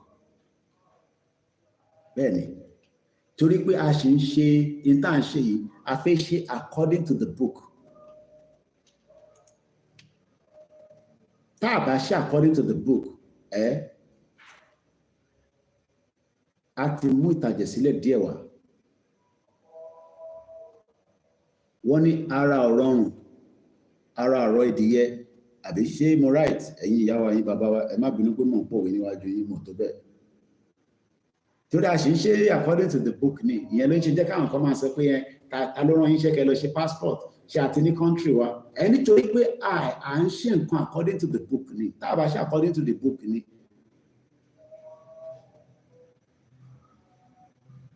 Tó bá jẹ́ kó fi dídẹ̀ mi nìkan, mo sọ pé tó bá fi dídẹ̀ mi nìkan, ọ̀rọ̀ tá à ń sọ yìí á ti kọjá stage yẹn.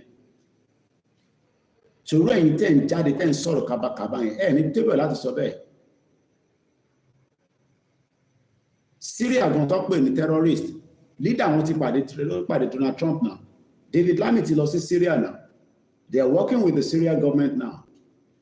December, wọ́n ṣe ìparakùn yẹn ní terrorist. Tó bá kọ́ fi ọ̀rọ̀ decision making lémi nìkan lọ́wọ́.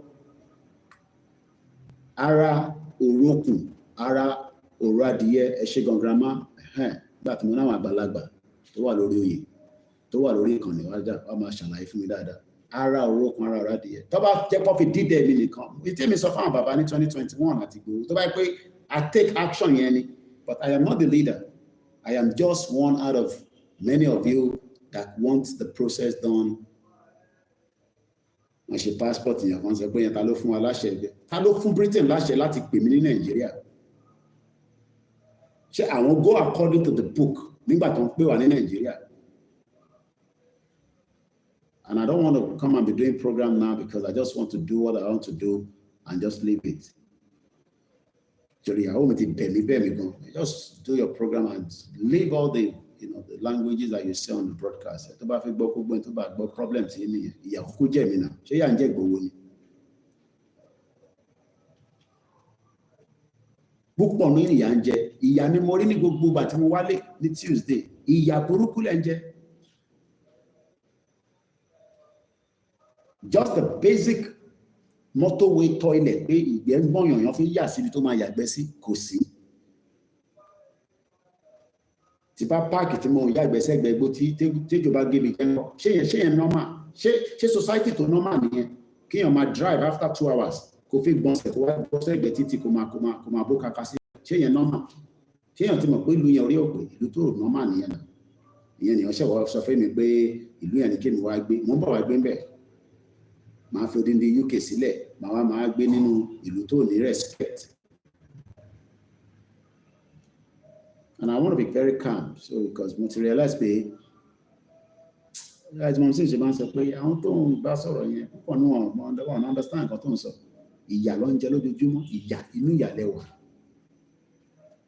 inú ìyà gidi àwọn tó máa ra Mẹ́kà fún wa àfi lọ sí hajj kí ló dé tó lè ṣiṣẹ́ tí ẹ kó rówó kó lọ sí hajj fún rẹ why does the politician have to send you to hajj alálàájì a máa fún ẹ ní Mẹ́kà ní next year wà wá forí yàn fífi vote fún wọn ìyà burúkú ni mo rí throughout tí mo fi kúrò nílẹ̀ Yorùbá níjọ́ Tuesday ìyà bàbá ńlá ìyà tó bá mọ tó ń pè ní bàbá ńlá ìyà lẹ́ ń jẹ mo sorry láti bí ṣe lè explain it fún àwọn tó wà ní diaspora ni because àwọn tó wà ní diaspora àwọn kan rò pé bóyá ìgbádùn ìyà burúkú lẹ́ ń jẹ bàbá ńlá ìyà ọmọ tó ń pè ní ìyà ṣége banza ìyà lẹ́ ń jẹ nílé èèyàn lè gbé níbẹ̀ kó live a long life lóòótọ́ mo sùn tí láti ìjọ Tuesday gbogbo ara ló ń ròyìn ṣé I can travel abroad in ṣèbí mi lọ night coach mo lọ bá kíní mayegun ní Scotland mo tẹ mọ̀ pé mo travel and that's about almost 13 hours drive alọ́lálẹ́ láti London Victoria coach station mo dé Glasgow mo pe mayegun pé mo ti wà round hotel tí máa lọ mo lọ sùn síbẹ̀ ìgbà tó dẹ̀ dàárọ̀ ó wá gbé mi mo dẹ̀ tún padà sílé ìyẹn ni wọ́n ṣe wọ́n sọ pé òríyá gbogbo ẹ má yẹ kí Délé Momodu máa parọ́ fún yín pẹ̀lú gbogbo nonsense tó ń ṣò lórí ovation tó máa ń ṣò yẹn pé àwọn èèyàn gbádùn àwọn olówó ló ń gbádùn gbogbo tó Délé Momodu ń ṣò fún yín olówó ni o tẹ́bi bá wà Nàìjíríà tẹ́bi bá ń ṣò tí ó yẹ kí n máa ṣò ẹ mọ̀ pé yà ń jẹ́ àwọn èèyàn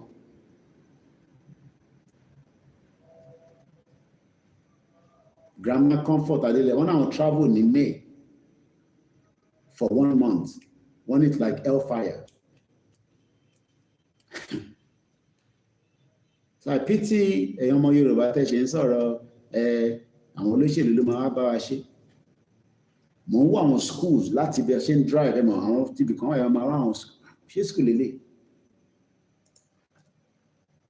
Lógùn State ní Ìbàdàn ní lọ́nà Ògbómọ̀ṣọ́ ní. Àwọn ọgbà àwọn school mo wo ṣé Ògbómọ̀ṣọ́ kìíní kan LAUTECH mo ò rí ọgbà wọn dáadáa but just looking at the environment lọ́kadà kọ́ wa sùn lọ rẹpẹtẹ gbogbo ẹ̀rí yànmáyànmá yánmọ́yánmọ́ ṣé life ni ẹ̀ That's not life. You're all living in bondage. And that's what the politicians are excited about. Bondage in la fear can release arawa because release is a wrong statement to use. Because if you know the man mommy wale anything cover my school in Nigeria. And honey and mama, mistake nonsense here.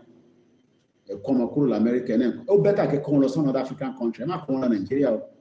Because it's discipline while you're cool in America, born in Nigeria. Nigeria, you know your country. Boy continue to walk back. Just crazy, more to do meta. Shall I fell more for a while. Don't put your children at risk. O better ke monte fe se boya ma switch iṣẹ́ tẹ́ ń ṣe ní UK ni. Àbí ke be Ọlọ́run, ke be alálẹ̀. Káwọn ọmọ yín mọ̀ pé mo rí àwọn tó máa ń wọlé dáadáa àrí tó jẹ́ mẹ́ta. Mo mọ̀ pé ẹ busy náà ni. Ni àwọn ọmọ kúrò labroad náà mo lọ sí ṣé Sylvester lọmọ yẹn tó pa ní ìyẹ́ náà kú ní láìpẹ́. No justice. Mohbad ni àrí justice. Ìlú yẹn ni wọ́n sọ pé Ọlọ́run jẹ́ kí Nàìjíríà dá. Orúkọ Ọlọ́run dàbí òmùgọ̀ ni. Ṣọ́lọ́run ló máa ṣe títì fún yín.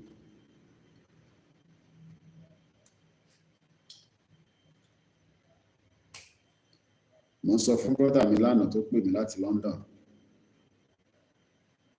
And hustle, which is good. So tó bá wá make owó yẹn tán níbo ló ti máa tọ́jú ẹ̀ tí o bá sick. Gbogbo yín máa sọ pé and hustle. I am soapy tó jẹ́ mẹ́ta. And hustle. Mo rí láàárọ̀ yẹn àwọn kan set up.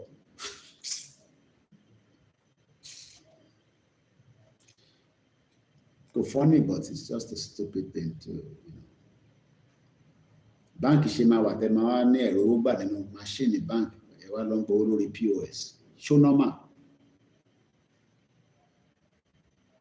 Wọ́n sọ the business ẹni ẹ̀mú ṣáàrí tó ń ṣe kíọ̀sì yẹn gbogbo ẹ̀ náà bí pákó báyìí. Bí a bàbá Ìjẹ̀bú dẹ̀ ní kíní yẹn kò yẹ mi bọ̀ rẹ́ẹ̀dì ní báyìí bọ̀ mọ́ ìpínlẹ̀ pé POS ni. Kò mọ̀ pé bàbá Ìjẹ̀bú náà àwọn kan máa ń tàbí àwọn kan náà play lottery London bá tó play lottery London bá farawé ẹni tó play lottery àti ìwọ tó ń play bàbá Ìjẹ̀bú pé wà jẹ irọ́ ló ń pa ọ́ tí wọ́n fẹ́ bàbá Ìjẹ̀bú gan gbàdúrà kó jẹ fact ló ń gbọ́ lẹ́nu mi yẹn gbogbo àwọn betting shop yìí yẹn wọ́n ti program ti Nàìjíríà wọ̀ ti UK tó bá ta tẹ́tẹ́ ẹ ṣe èmi ń bá wọn ta ó mo ta tẹ́tẹ́ rí lọ́hùn mo gbowó lórí football rí. I've lived in the UK for 27 years. Mo gbowó lé pé Tottenham máa win kíní kan mi pẹ̀lú yẹn. For 27 years. I've never put money on the spot. Èèyàn kan máa jẹ Formula 1. But in Nigeria, wọ́n ní jẹ́ kó jẹ owó yẹn gan tó bá possible. Tó bá tẹ̀tù wá jẹ owó yẹn gan àwọn tó ń bọ̀ wá pa ẹ́ nínú ilé wa. Àwọn èèyàn ń jẹ lottery náà ní UK. Tọ́dẹ̀ ẹlòmíì máa ní kọ́ dárúkọ ọ̀hún, ẹlòmíì bẹ́ẹ̀ máa ní kọ́ má dárúkọ ọ̀hún. So Nigeria is not, you know, is not a country that you can be proud of. Ìyẹn mo ṣe máa ń sọ fún yín. I am traveling, ó dẹ̀ mẹ́ta tí mo ti wá sí Africa nínú ọdún yìí. Now I question when I get to the airport pé ẹ wo gbogbo èrò bó ṣe wà níbàá yín nísìnyí. Ẹ̀yà kan náà kọ́ ni gbogbo wọn. Elédè ọ̀tọ̀ọ̀tọ̀ ni wọ́n. But àwa máa wá present Nigerian passport. Àwa máa wó Nigerian passport yẹn. Passport yẹn.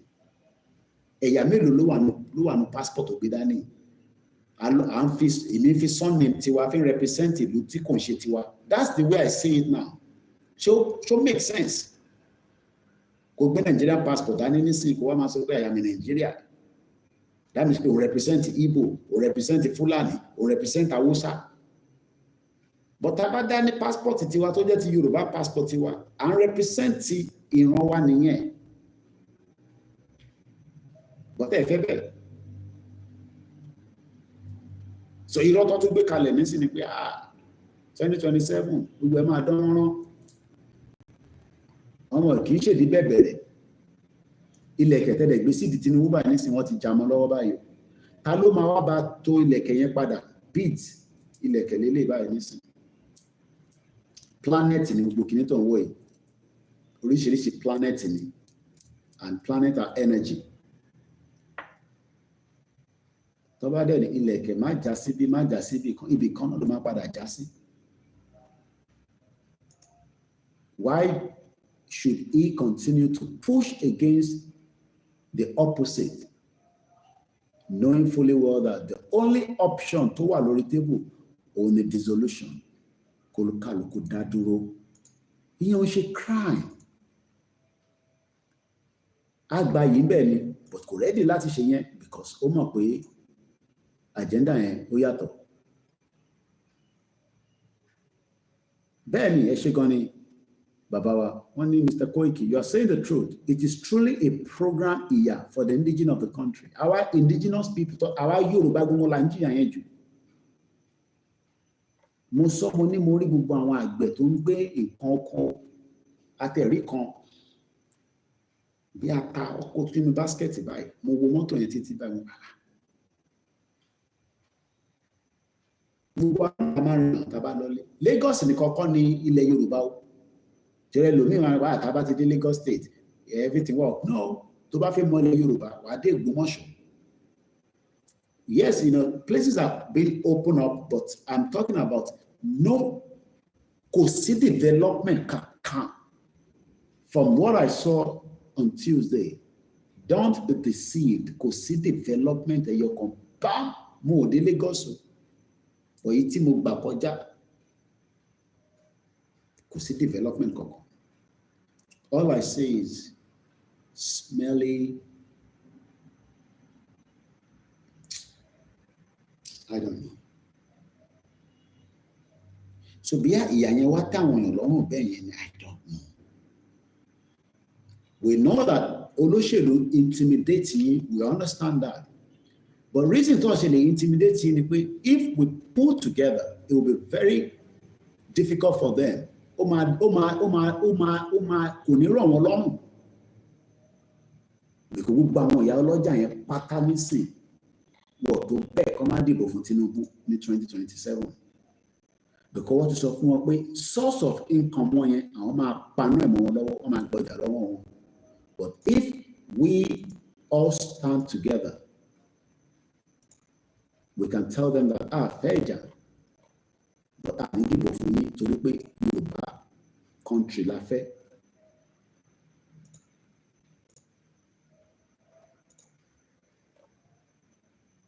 Ẹ má bínú mo kí gbogbo aago mẹ́fà tí láìpẹ́ nísìn ilẹ̀ yẹn máa bẹ̀rẹ̀ sí bright up the beauty of Africa and bí a torí àṣewà ní ṣé rainy season láwà you know it's quite calm in Africa and it's beautiful to be here as well. Mo kí gbogbo ìtẹ́ ń gbọ́ wa káàkiri gbogbo ìtẹ́ tí ń gbọ́ ìkànnì Koikimedia. A ṣì ń sọ̀rọ̀ lórí dissolution. A peaceful dissolution is the next recourse. Peaceful, kí ló ń pè ní peaceful? Ká ṣe ní kájọ jókòó, èèyàn kan ní Koiki ká jókòó. Yes, you can sit down with Tinubu if he's honest, but not in Nigeria. It has to be outside in the United Nations or wherever. With, I mean, you know, definitely it could be his team. We sit down. Let me see if I can pull out that letter.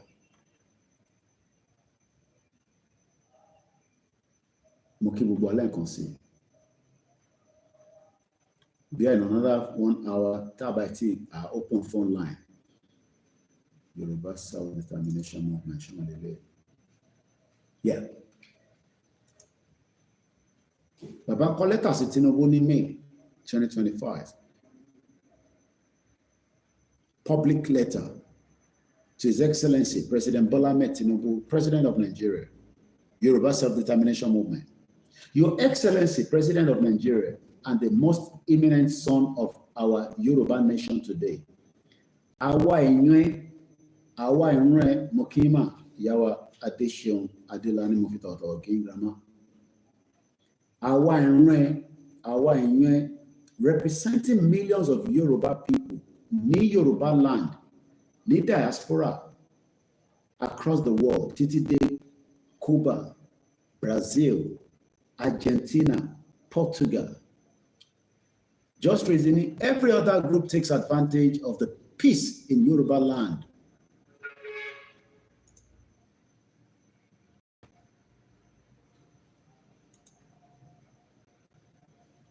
And bidding their time to dominate and control the peace. Igbo fit dominate wa, I love the Biafra. I want them to stand on their own. But Tabashi wa no Nigeria, Igbo ma ṣe gbogbo nǹkan tó fẹ́ ṣe láti dominate wa lórí ilẹ̀ wa. But taba ní country tiwa, ta allow káwọn náà ní country tiwọn, ó máa difficult fún wọn láti dominate wa.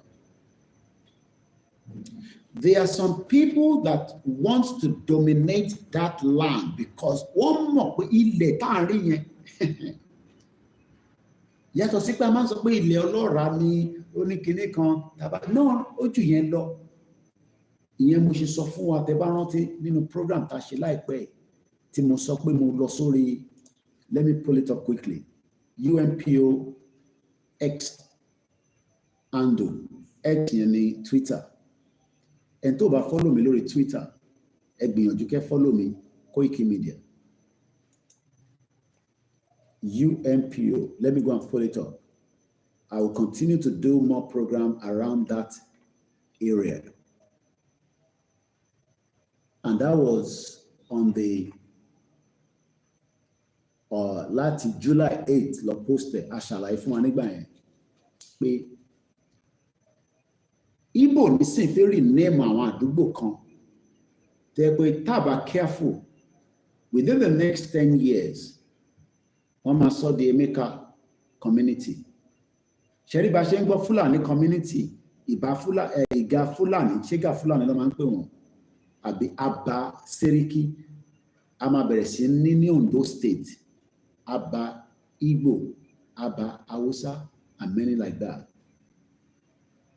Only across the world, unrepresented nations and people continue to face the systematic replacement or suppression of traditional place names by state authority, is strategic that target not only geographic but also cultural identity, historical memory, and communities ties to the land. Àwọn máa ṣe in a systematic way. Àwọn kan máa ṣe with force. The Igbos will do it in a systematic way, but the Fulanis want to do it with force. Àwọn fẹ́ lo ìbọn kó fi gbogbo agbára tó wà lọ́wọ́ wọn. Ìyẹn ni the late Malafia ṣe sọ pé tó bá jẹ́ tówó olówó lọ́wọ́. Network wọn le gan. Network wọn le ni wọ́n ní helicopter tó ń park, tó ń drop oúnjẹ fún wọn àti àwọn kan ìjà. Ìyẹn làwa wá jókòó là ń ṣeré, à ń sọ de máa sọ fún wa pé Yorùbá nation kò ń ṣe life and death.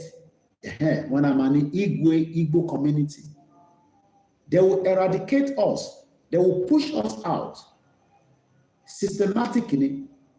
Àwọn máa lọ máa gbé owó wá náà wọ́n ṣe investment, wọ́n push our out. Yes, we want a Yoruba country where investment will be, but we don't want them to come and dominate and take our land. Èmi kọ́ ọmọ kúkú sọ, UNPO náà ti sọ, mo ti ṣí oyin, lo software, but bí a later tí bá máa tún ṣe program, I will connect everybody back on the software. Èyí tí mo tún fi ń lo phone, because lánàá yẹn, mo ń ṣe a lot of editing. But we'll clean up Koikimedia YouTube channel. We're working on some things because we realize that it has too many copyrights and so many things. So I might reduce most of the videos I use that are not mine. So we're trying to bring it back, to stable. I don't think in Nigeria will work. How do we clean it? Can't dissolve. And inú dọ̀tí ó dá pé Koiki tó bá jí láàárọ̀ sórí ìdí tó dọ̀tí yẹn kàn gbá lọ báyìí, but ilé tó dọ̀tí kan mo tẹ bá rí nígbà tá táwọn èèyàn bá jẹun tán wá pọ̀ jù sójú títì àwọn dàgbò kì tẹ́ bá jù sójú títì. It took me bí a torí pé mi wà abroad, I live abroad. Everything that we were using, I was trying to put it in a plastic bag and tie it up there. But okay, taba débi tí a lè dispose it. Back at the petrol station, don't refuel. Eba mi jole sínú bin.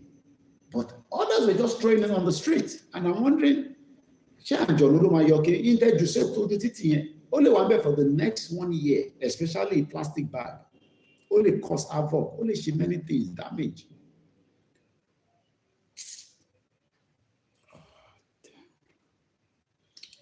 Content wà gan tó bá yẹ pé mo fi máa ṣe, tó bá yẹ pé mo ṣe Yorùbá Nation, content pọ̀ tíyàn lè máa ṣe nílẹ̀ Yorùbá tó máa ṣe mind èèyàn. The Koikimedia can do a lot out of it as well, but the resources here. There are many things that we can start showing you. Gbogbo tẹ́ rí lórí àwọn Linda Ìkejì Túndé Ednut, ìyẹn kọ́ ni organic o.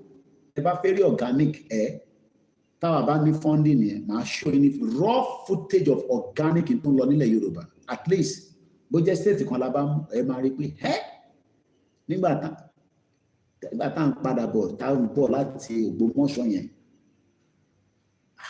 ẹ̀mọ̀ pílẹ̀ tí ń ṣú, wọ́n wọ́ndà pé ṣé life lè lè ṣá? Ilé yóò ṣe life. Nothing seems to be planned. I mean, wọ́n wọ́ndà pé ṣe wọ́n ní bàbá wo lọ́wọ́ ní master plan. Kí ló dé táwọn governors yẹn ò lo master plan yẹn láti fi develop gbogbo, I mean, ọlọ́kadà ṣe tiẹ̀ báyìí. Benin Republic gan tó jẹ́ pé small country ó wà organized. Tẹ́ bá dé Ghana ó wà organized. Tẹ́ bá dé Côte d'Ivoire ó wà organized. Gbogbo ẹ̀rí bàṣà.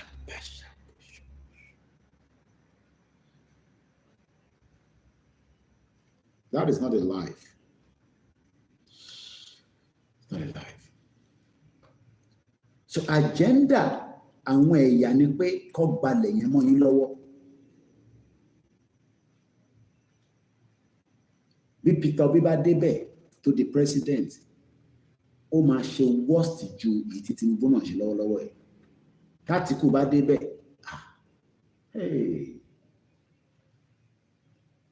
á ṣe ju Buhari lọ.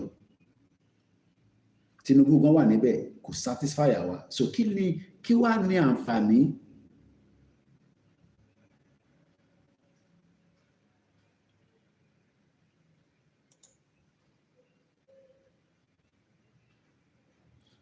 When Buba Galadima told us that Igbo has an agenda as well, so don't come and talk nonsense here, Indama Morel.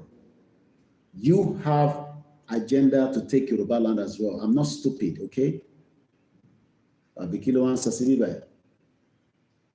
Share any agenda, and you have an agenda to take Yoruba land. You think we are stupid? Agenda. If it dominates Bubule Yoruba.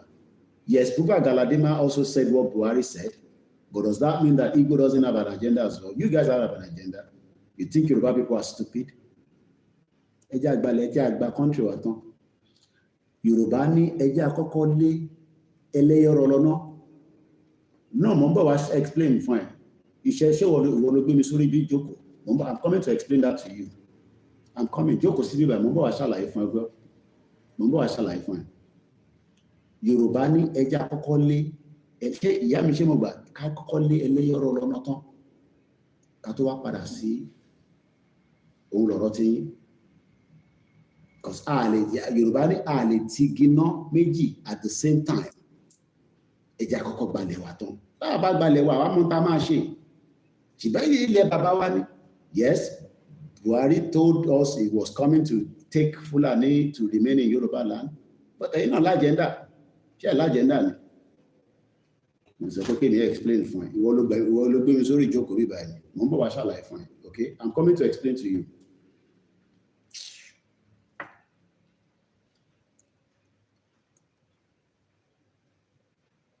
Can't live together. Tá a máa gbé together.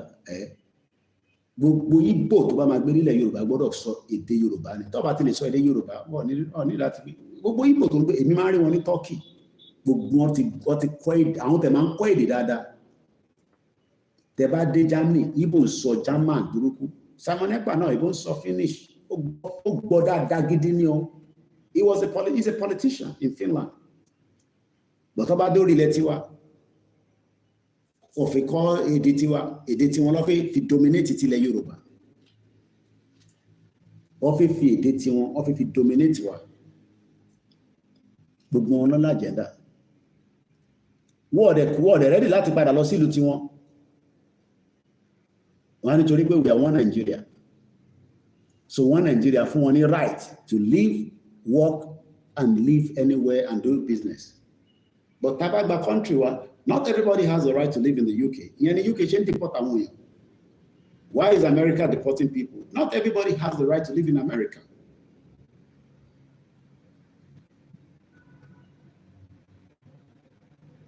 So yẹla ṣe ń sọ fẹ́yìn tẹ́jẹ́ ọmọ Yorùbá pé ẹ jẹ́ ká gbàdúrà ká fún wọn láyè kó pull out tọ́tọ́ bá pull out yẹn òun ni àwa máa láǹfààní àti lè ṣe ń ta fẹ́ ṣe gẹ́gẹ́ bí orílẹ̀-èdè tiwa.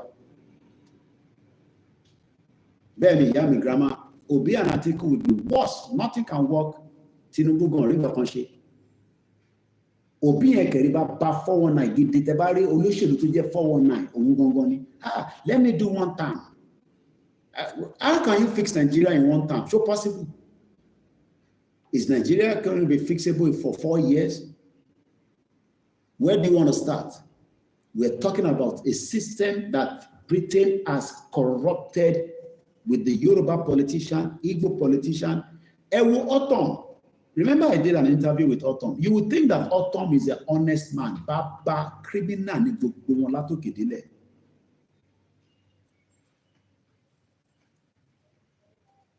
Ẹ má dá lóhùn ta ló di Igbo mú kó má lọ nísìnyí. We want to go. You have not gone anywhere. You are still in Nigeria. And we are not our kind of problem. Yoruba people are not your problem. You want to go. Who is holding you? All these Igbo will come and attack Yoruba people. You are the one holding us together. You go now. How about it if you love?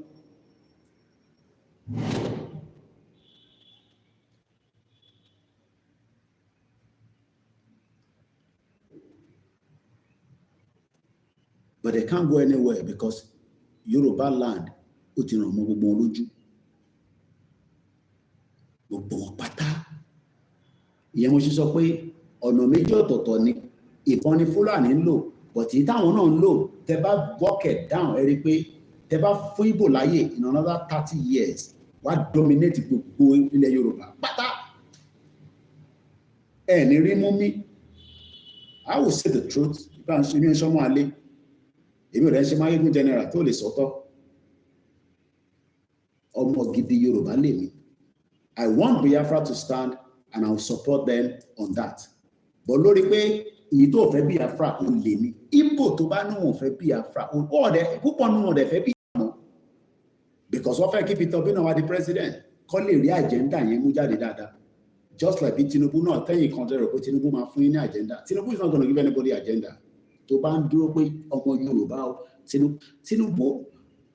Tinubu dàbí olè tó ń jí nǹkan tó mọ̀ tó fẹ́ fi ṣe òun lọ̀rọ̀ Tinubu.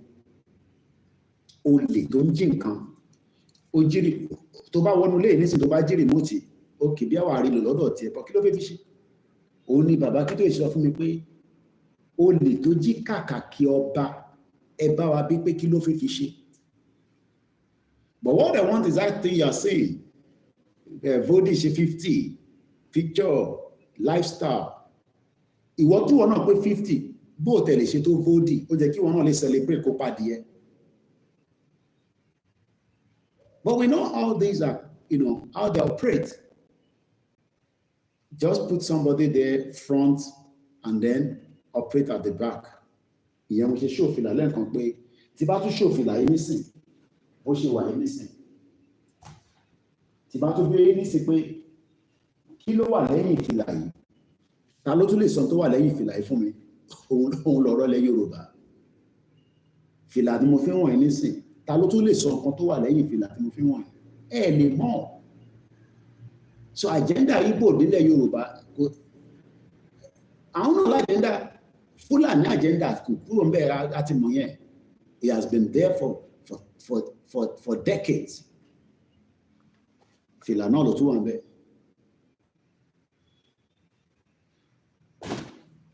So all I can pray is that we, the Yorubas, will rise up together. We will rise up together and pull down the structures. But at some point, that might stop. How soon? We're still on it.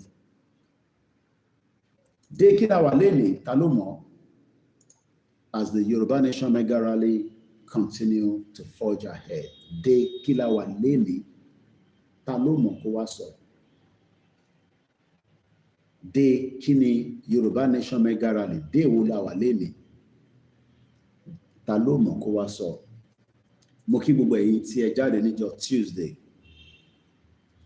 Day 44 lawa leni. That means put it 44 days. No, 43 lana grandma.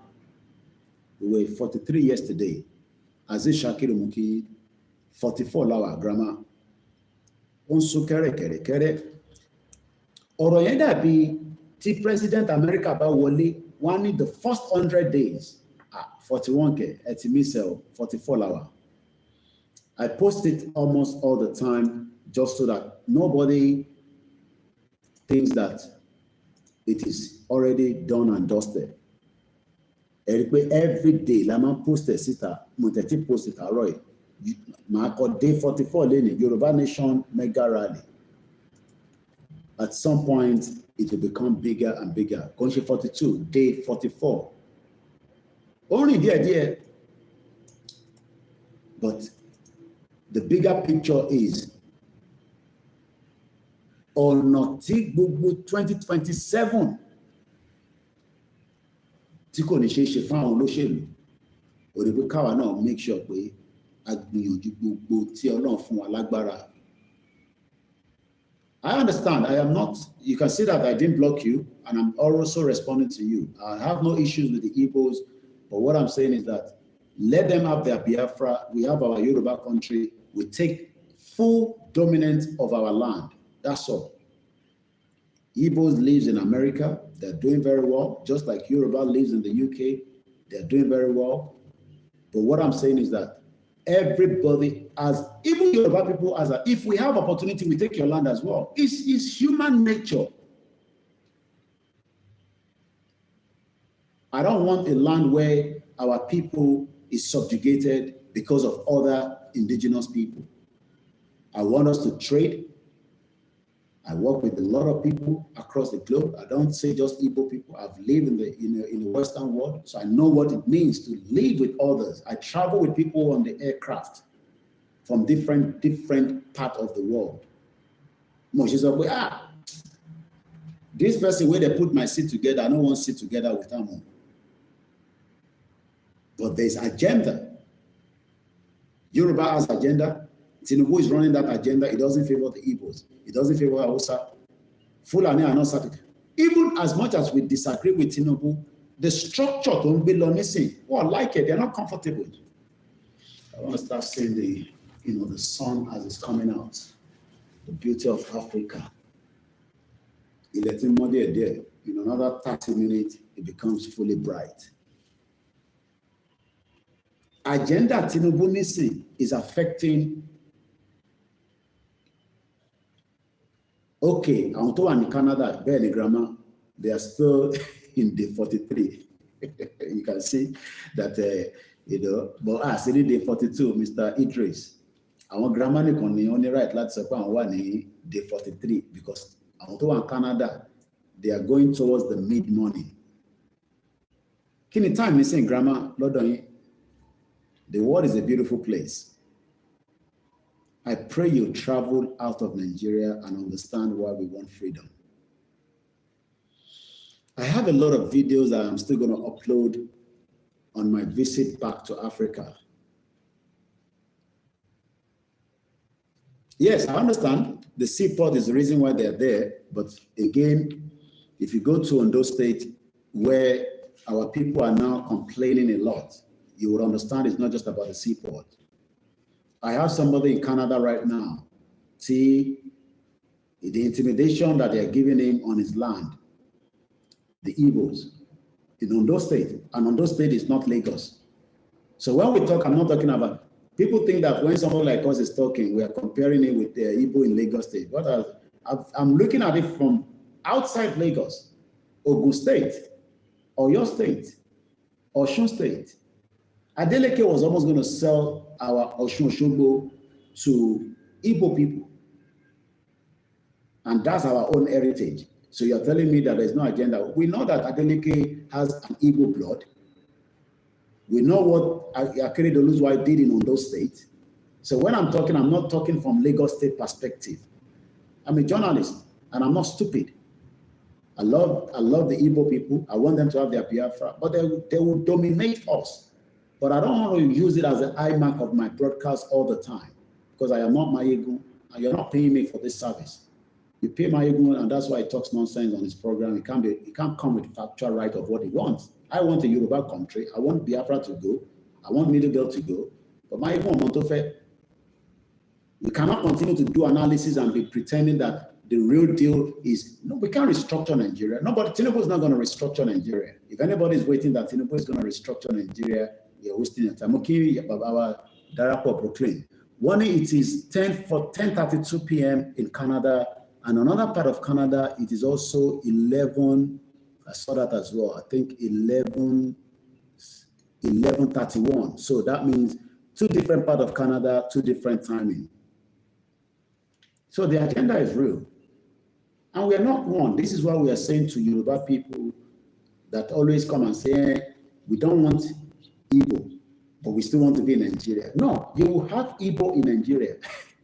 We will have Igbo in Yoruba land, but under a new government that will respect them, but they will respect the law of the land. Simple as that. Just as they respect the law in the UK. They will run business in our community, in our land, but Ilewanye cannot be taken away from us. So that's the reality and that's the fact that cannot be denied. I guess I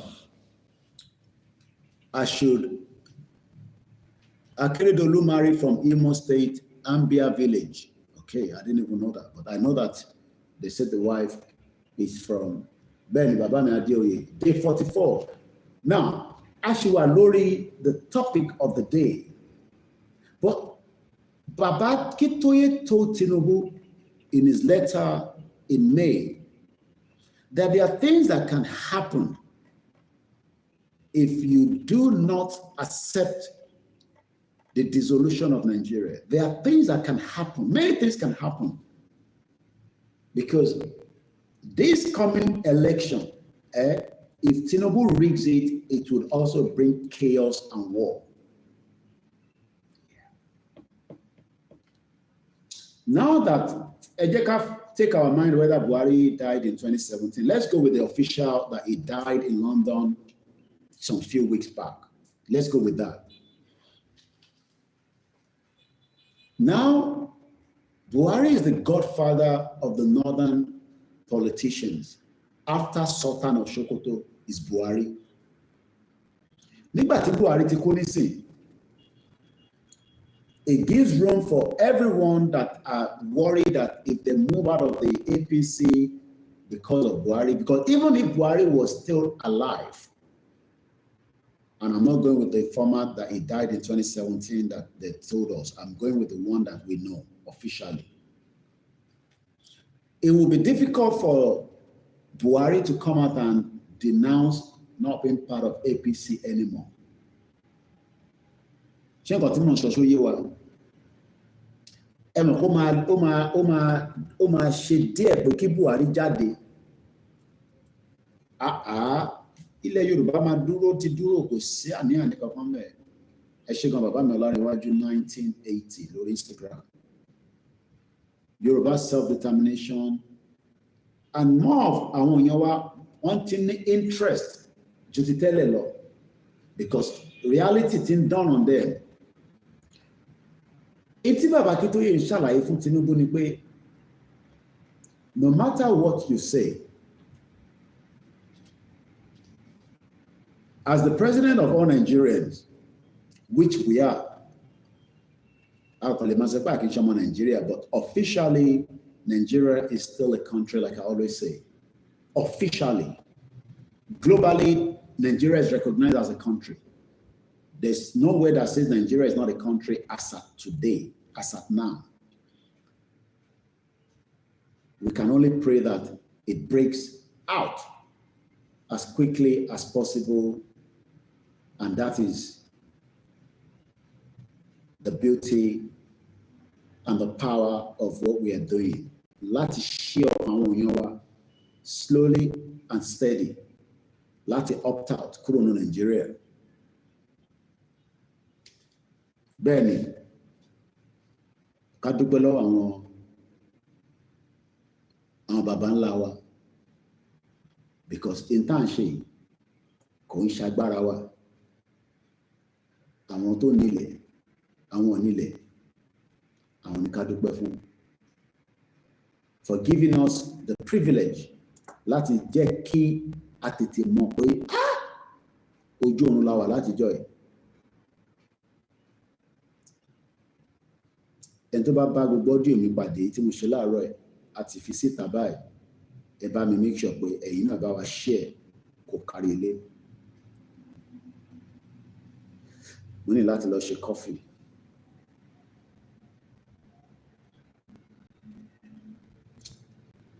Mo ní the coffee báyìí.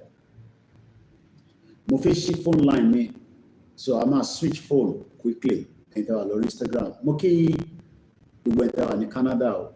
Bẹ́ẹ̀ ni mo kí ẹ̀yin tẹ́ wà nílé. Gbogbo ẹni tó darapọ̀ mọ́ wa ní Ìbàdàn láti lọ sí Ọ̀yọ́, láti lọ sí Ògbómọ̀ṣọ́. Yoruba land is a beautiful place, but it is not comfortable to live in. I mean, fẹ́yìn tẹ́ wà nílé ẹ lè má really notice, but I know a lot of you now are becoming consciously aware of that. But fẹ́yìn tó wà ní diaspora, kódà tó bá wá gbé nílé gan, after some time you will start thinking, as the president of all Nigerians, Baba ló sọ̀rọ̀ yìí, you ought to listen. O gbọ́dọ̀ gbọ́n tá à ń sọ. Tinubu might not accept, agree. One in Hong Kong, yeah, I know that, it's 1:33 p.m. Ilé ayé lẹ́yìn wà lọ́hùn yẹn. My mom used to travel to Hong Kong, I've said it many times, in the 80s. Bí mo máa mọ ìlú kan tó kún máa kọ́kọ́ dámọ̀ pé mo yàn ń dàgbà lẹ́yìn Amẹ́ríkà, Hong Kong, because ibẹ̀ lọ ti máa ń ra ago níjọ́ náà lọ́hùn. Tọ́mọ lọ́hùn tà fáwọn alágo ní Jankara. And that woman ran out of Nigeria in 1990, no, see me salon in 1992. Yeah. Left her children, put us in boarding school. The family then, especially he was not comfortable with that. I travel a joke, no.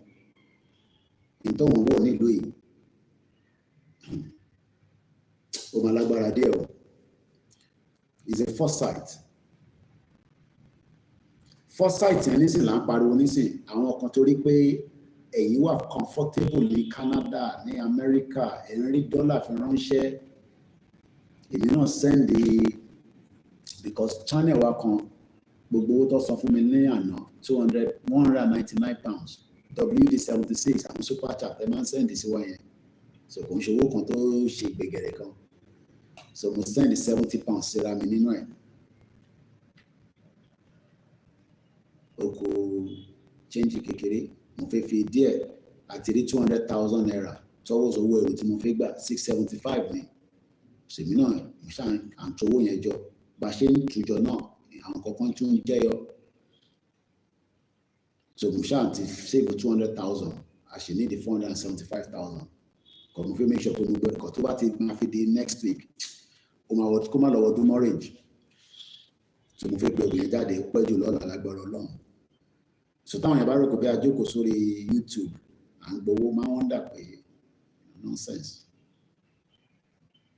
èyí tó kó fún wa lówó gidi Koikimedia kò fún wa lówó ṣé £199 lówó kò ra tíkẹ́ẹ̀tì mi wá sí Scotland tí bá máa wọ plane to and fro bọ̀bí tí mo fi lọ kọ́ nìyẹn. The foresight pé bàbá wa Ìgbòho jáde nísì pé kí ilẹ̀ Yorùbá dá dúró kó ní òmìnira tiẹ̀ kó ní security tiẹ̀ kó láàbò and the same thing ni bàbá Akíntóyè náà fẹ́ the same thing ni gbogbo ọmọ Yorùbá fẹ́ foresight yẹn àwọn kan náà wọ́n fẹ́ ṣe rò pé irú àwọn èèyàn bẹ́ẹ̀ ọmọ akíkàjẹ tí àwa kan ò bá continue tá à ń ṣe tí bá yẹ pàwọn náà kọ́ give up ok ẹni ẹ̀fẹ́ tẹ́ ẹ bá fẹ́ bí màá padà lọ sí lifestyle tẹ́mi gbé ni èmi ti restrict lifestyle tèmi nísìn torí iṣẹ́ tèmi ṣe nísìn olóyè náà ti restrict lifestyle ẹ̀ gbogbo a ní lifestyle tá à ń gbé tẹ́lẹ̀ kí n tó bẹ̀rẹ̀ movement but the same thing lẹ́ẹ̀ máa wá sọ after 30 years because kò ń pẹ́ mo sì mi sá kúrò Nàìjíríà ní 1992 these are women that were traveling kò ń ṣẹ́nu. They were traveling with nothing less than $100,000 as at 1990. Kó tó lè make a decision kó o máa fi business tó ń ṣe Nàìjíríà sílẹ̀. Mo ń bá sister mi, ẹ̀rántí máa rántí pé máa ń sọ pé sister mi kan wà l'Amẹ́ríkà pé ó ná àwọn mẹ́ta ó máa ń sọ ó sì ń sọ dọ́là. Mo ní sọ state tó ti wá nílẹ̀ Yorùbá. Ó náà máa mú investors wá. Àwọn máa sọ local government kan máa sọ di close to New York. Ó sì sọ àwọn sọ̀rọ̀ ní last week kí tó travel ó dẹ̀ send owó díẹ̀ sí mi pé kí n fi kún trip mi ó ní family wọn kan tó wà lé nísìn tó ní kidney problem mo wá ń bí pé báwo ni family yẹn báwọn olówó lọ́wọ́ ẹ̀rọ èèyàn tí mo sọ yìí chief medical of young brilliant ọmọ Yorùbá ní Amẹ́ríkà so àwọn lè tọ́jú family wọn yẹn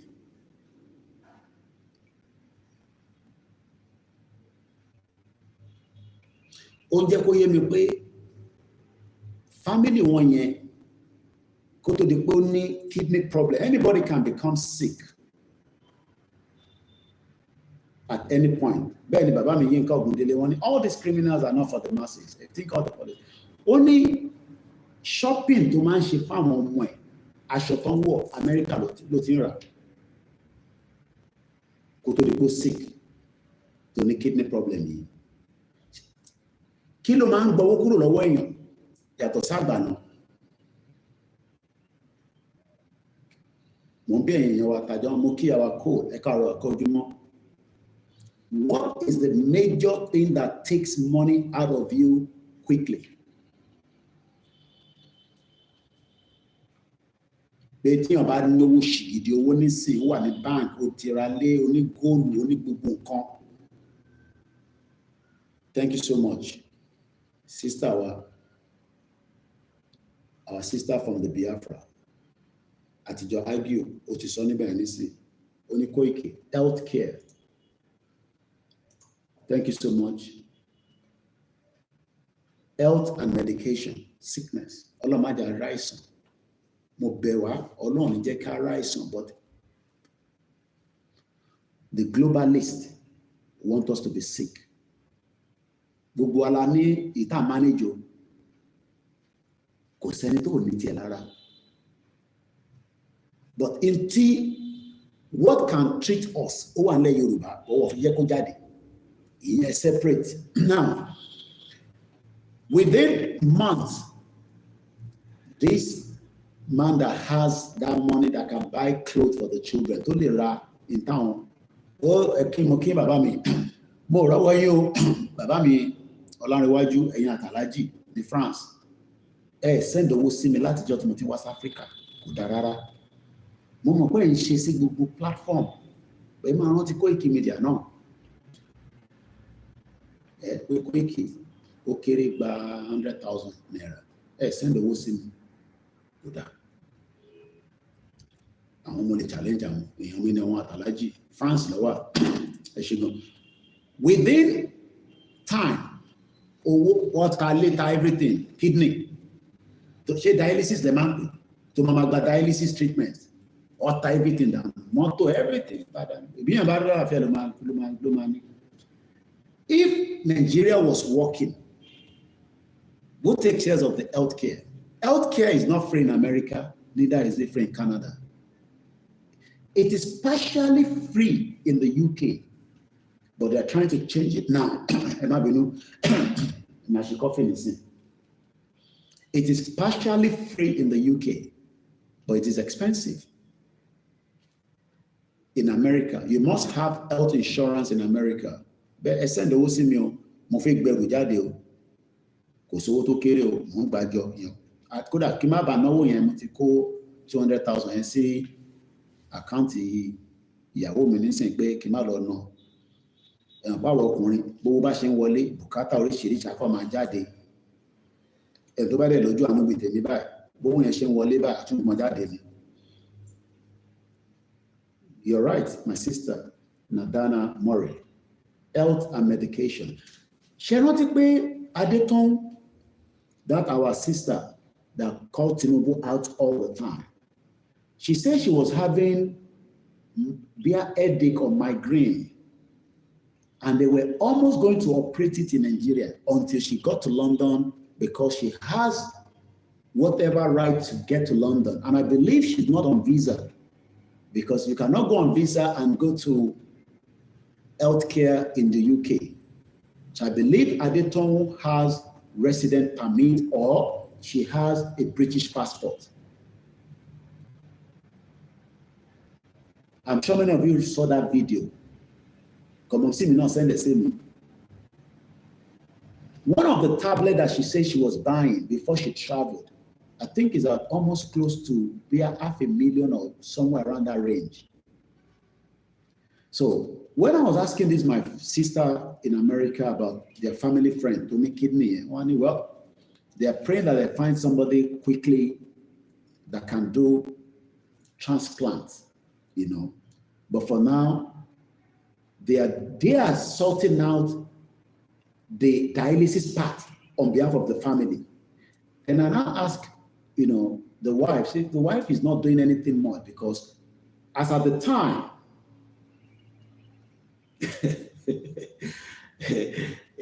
this my sister go down only Koiki. I trust Koiki views more than Mayegun. I like how you say things and how it is. Mayegun also said things, but Mayegun doesn't know what he wants, you know.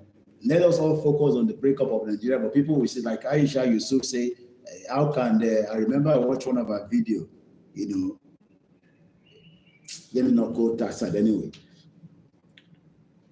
The healthcare in Nigeria, yeah. But some might say, but Koiki, is it about country or no? Are we not going to have the same problem? The problem of Nigeria is that OT big for federal to be taking care of it. Look, all your governors are not interested in your healthcare. In reality, if they are, I'm told that Katsina State government, I've been very busy, so I've not really followed lately the news, but on my way down to Ogumosho, I was here, to Alafi or your town. Nimongboti, you know, one of the drivers that took us says that Katsina State governor had an accident. I'm very sure now that they've flown him out, either to Dubai, Germany, UK, or America to continue treatment. They will not tell you. They might tell you he's in Katsina or Dara or Abuja. He's probably somewhere abroad. Just like we saw Akeredolu before he died, received his last treatment in Germany. Buhari died in London officially. Whether he died in 2017, I don't have the proof. But let's go with that. Talotuno and London, the same hospital with Buhari, Sheikh Abdul Salah. So what we're trying to say is that the longer Tabang person in Nigeria, the more Nigeria will pull us down. Most of you have plan for a better future for yourself, but Nigeria does not have that future for us. And the only thing that can happen is going back, because the topic we're discussing this morning, láti 5 a.m., láti wà lórí ìkànnì, is called, I want to get this because I want to say what Babakito is talking about, but yeah, then I like it by Sile. So where is the other one I've been? Okay, yeah, only late. Only dissolution is the solution. I'm just going to read it quickly and we still do the analysis on it. It is time for us to exercise the power of sovereignty that we have wasted and sold under the guise superiors elections over the years. As Ango Abdullahi said in a summary in his various write-up, this 1914 amalgamation isn't working. Therefore, it has to be dissolved. A peaceful dissolution is the next recourse. This imperfectly 1914 amalgamation, this imperfectly amalgamated Yoruba groups of kingdom, the Caliphate, Emirate nations, the Igbo Republican state, and the other smaller nations have gone through continuous bloodletting, distrust, insincerity, and false pretense at unity, which is exactly the argument we had earlier with the Igbo sister that we said Igbo wants to dominate. They have an agenda. If they have their country, we can control that situation, but we can still operate as friends, business, marry each other. There's a distrust among us while we're living in one fake country, don't put Nigeria. There's no sincerity. We don't even trust Tinubu. Why are we going to trust Peter Obi? Tinubu will be our own. We don't trust him because we expect that Tinubu will even give us security in Yoruba land today. He hasn't given us security because many of our Yoruba people and other indigenous people, other tribes in Nigeria, was it yesterday I saw, because I've been busy lately with this upcoming event, quietly behind the scene, because some of announcement was not made, like Igbo announcement coming was not in the public at all. And when somebody like Igbo wants to move, you can imagine the kind of what needs to go behind the scene. I'm not talking about myself now. So we have been extremely busy. I had to travel down, extremely busy. I had to see Babakitoye. But there was a news I picked up yesterday again. I think about Mufilosori Facebook me, because I quickly posted it. I think it's about 30. Yes, I mean, there's no doubt about it. Somebody says Igbo always wanted to take over Nigeria. Look, the word Nigeria is the creation of Britain. We will not be here talking about Igbo wants to take our land. Yes, we can if we have been alone as Yoruba people. But the fact remains is that Britain created all this distrust. Like I said earlier in the write-up of the, the bloodletting, we saw the civil war. Nigeria did not apologize to the Igbo people. They don't care about the Igbos. They don't give a toss or care. We're talking about the first Ogun, the war that was televised was the Biafra War. So they have a record. They've been there. They know what it is to be in the war. They also accuse Yoruba people that we supported it. We endorse it. But all this is based on the fact that people were amalgamated that they were never meant to have been amalgamated in the first place.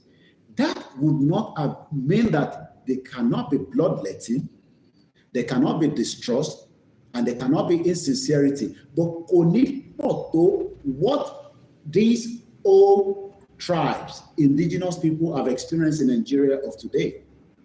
If Britain has left it the way it is, without amalgamating it by Lugard in 1914, kò mean pé kò ní sí bloodletting, kò mean pé kò ní sí distrust. Because what do I mean by bloodletting? We can have Igbo that have stayed as independent from 1914 till date without Nigeria. We can have a Yoruba that has been independent since 1914 without being in Nigeria. And we can have Hausa and Fulani. Does not mean that they can still not come in and do what we have just said. But will that be what we are experiencing today? I hope I'm making a clear message there. It will not happen. But in Tojekoa, visibly to our face right now,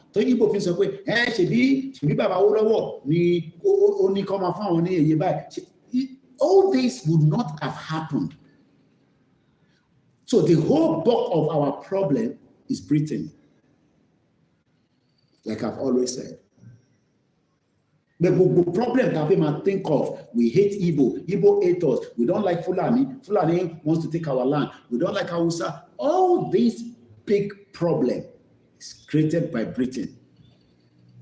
The question is why? We have now known the why.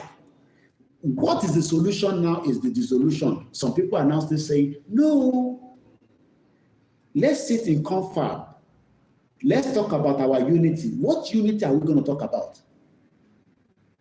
We have known the solution to our problem. Conference. Let's talk about the 1999 Constitution. Are we the same people? Why do I want to be in a country with the same constitution? I want a Yoruba constitution. I don't want a constitution that represents me and Igbo people and Hausa and Ijo and other people. I don't want that. I want a constitution that is written by Yoruba government.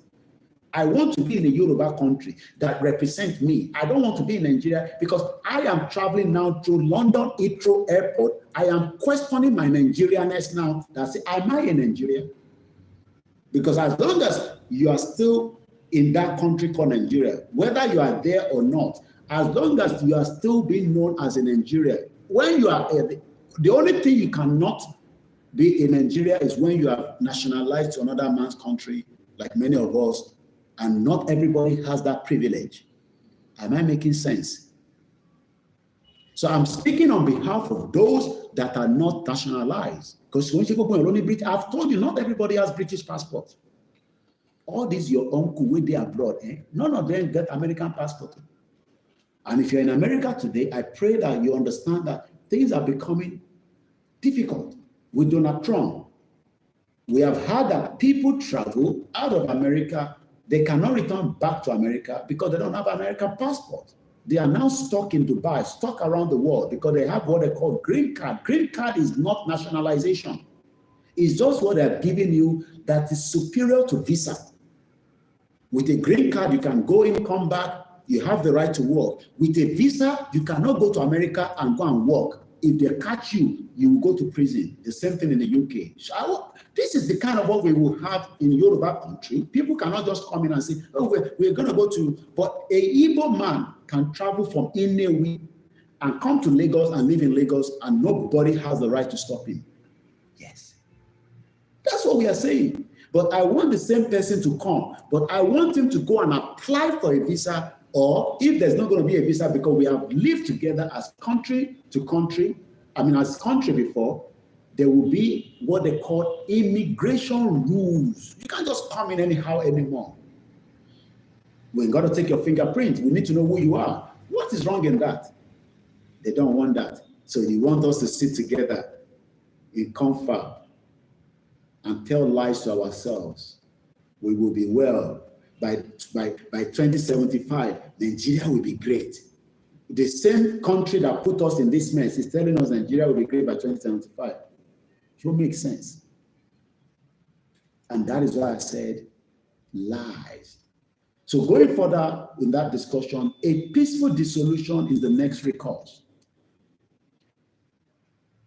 Nations have gone through continuous bloodletting, distrust, insincerity, and false pretense at unity. Somebody will can say, Koiki, I marry Igbo, we love each other. now you find that love go there. That doesn't mean that we love them.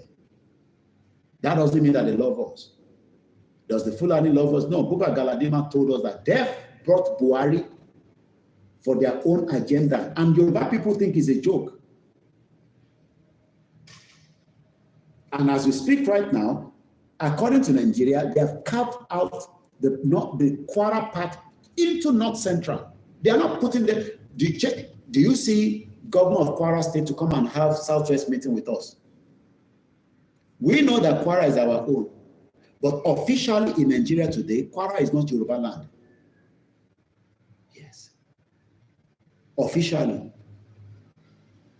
Kwara State is not Yoruba land. Officially, according to Nigeria system of government.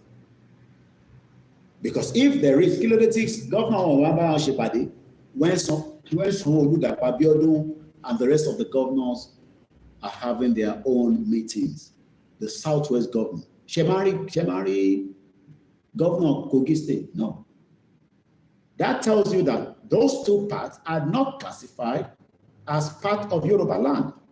They have been put as the North Central, part of the North. What Britain has done, is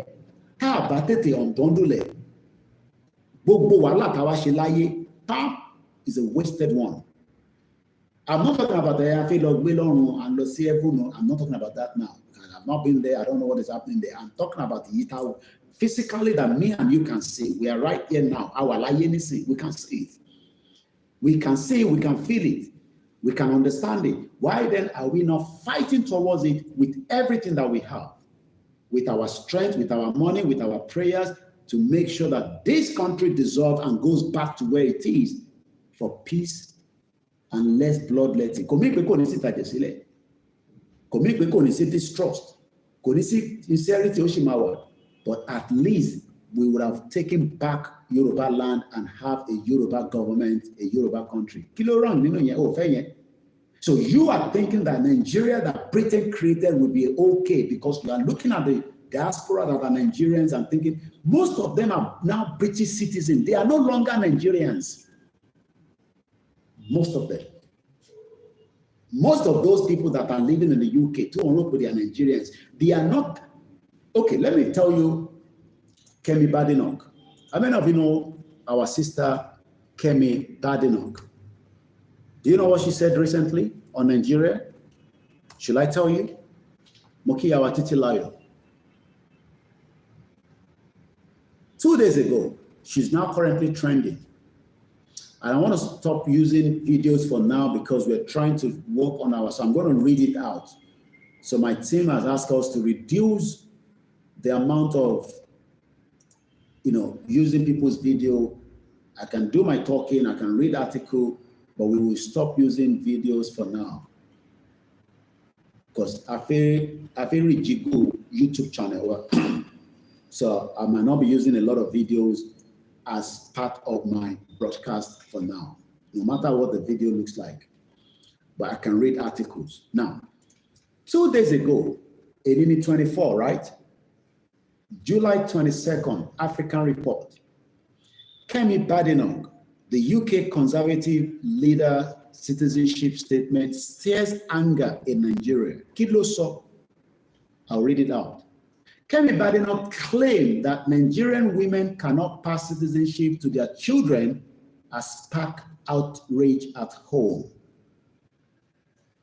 fueling long-standing criticism that she distanced herself from a country of origin to appeal to the British citizen. She does not see Nigeria as a country of her origin.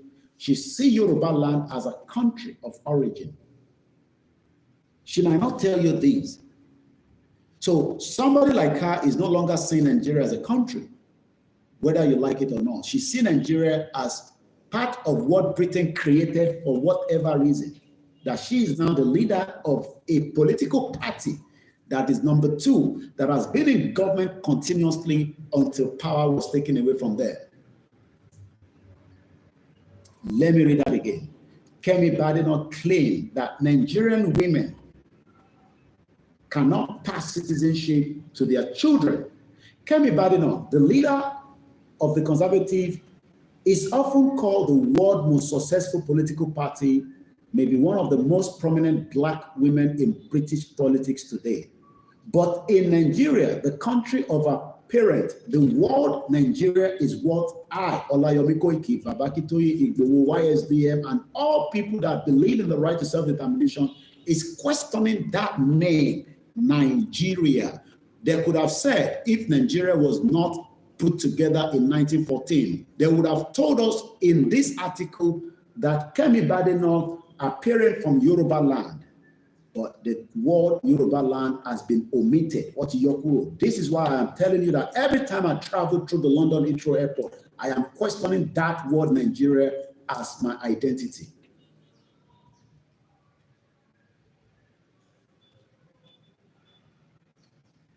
Okay, BME is like Ismaila Olaiton. Good morning.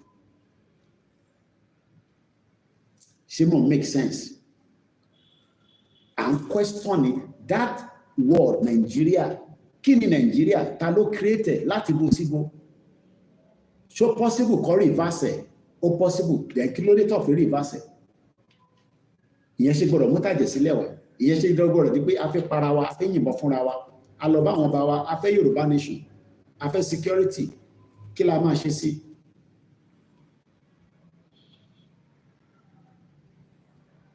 She's far from the universally admired.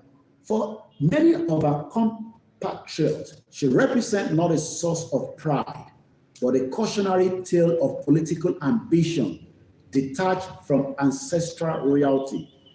The backlash against Kemi Badenoch intensified after she made a controversial claim during a CNN interview that was aired on July 20, suggesting that Nigerian law discriminates against women. Shoparo, you think that she's stupid like your politicians? You think that she's dumb like your politicians? She's not. Only òfin tó wà Nigeria, èmi mọ̀yàn nísì láti as far back as more than 15 years ni mo ti mọ̀ yẹn lórí Facebook. Ó ní ọmọ tó ní disability. Who respect òun dọ́fẹ́ kọ́ máa respect ọmọ tó ní disability. Who respect débi pọ́ fẹ́ respect ẹni tó ní disability. Taiwo Thomas, one of our own Yoruba World Media campaigner for self-determination, only eyesight problem. Ṣé wọ́n respect the disability? A Yoruba government must look into all that from the day one. It is virtually impossible, for example, to get Nigerian citizenship. I have that citizenship by virtue of my parents. And as you can see, they're posting there, support Koikimedia. It is voluntary donation. Every little helps. If possible, I can make the payment today. We'll be able to raise 200,000. Somebody just she mo pronounce because I'm trying to pronounce your name, but in Timon Ribi we are code because I know a lot of people use different things to write their names. I'm trying to put the name out. I think important comment, but you know, Shafolabi Niabi, I believe it's Afolabi, APHOLABEE. I believe it's Afolabi. Only this statement from Kemi Badenoch is deep. Yeah, it is. Please support us so that we can get the goods that are sent from the UK out this Friday, tomorrow. Ejo. At 200,000, 10,000, 20,000, 100,000, I can get it out. It's not my personal stuff, though I'm there. It's for the purpose of the movement. Especially, like I said, to, you know, all these that we use and the leftovers, and these are quality ones. The money UK, and a lot of other things, the flags, and a lot of things. Theory, 25-meter flag. I don't know. You know, how can we be looking for a 25-meter flag? Ìjọba ta ló ìjọba àtàló mo wà lórí program ṣe wà wí ẹ̀. àwọn kan ya mo ti ṣe kan sí kíni nàìjíríà yẹn. wàá ṣeré kò ní bàjẹ́ fún ẹ̀gbọ́n mi dáadáa. ok máa fi ṣe kan sí ibà yẹn. ọ̀rọ̀ ẹ ṣe gan ni ẹ jọ̀ọ́ ẹ jẹ́ ká rí ẹ̀wù yẹn gbà ní kí n sanwó ẹ̀ léèní ẹ jọ̀ọ́ mo bẹ̀ yín ni. òkè Babárìndé bọ́ kí ló tẹ wá kọ́ bẹ́ẹ̀ yẹn Àfọlábí Babárìndé mo láì bẹ̀ ṣe ṣé èdè Yorùbá lẹ fi kọ́ yẹn ni àbí I'm just inquisitive láti mọ̀ because bẹ́ẹ̀ ṣe spell Àfọlábí yẹn APHOLAHOLBEE mo fẹ́ pronounce it látẹ̀ nǹkan but ẹ mọ̀ kó má lọ kọ́ mi lẹ́nu ìmọ̀lẹ́ lọ gẹ́ra mi jẹ. mo tún bèrè lọ́rọ̀ èèyàn wa máa ṣí phone line yẹn nísìn tó ní ages ẹ̀yin tẹ́wà lórí Koikimedia a máa switch sí bíbá yẹn nísìn so that a lè gba call. ṣé kẹ́mi ẹ jẹ́ ká fi gbogbo citizenship by citizenship I mean to get a British citizenship as well na big job o. I have told you my own immigration history back in the UK. I came to the UK on a visa, but it took me 15 years to fight immigration.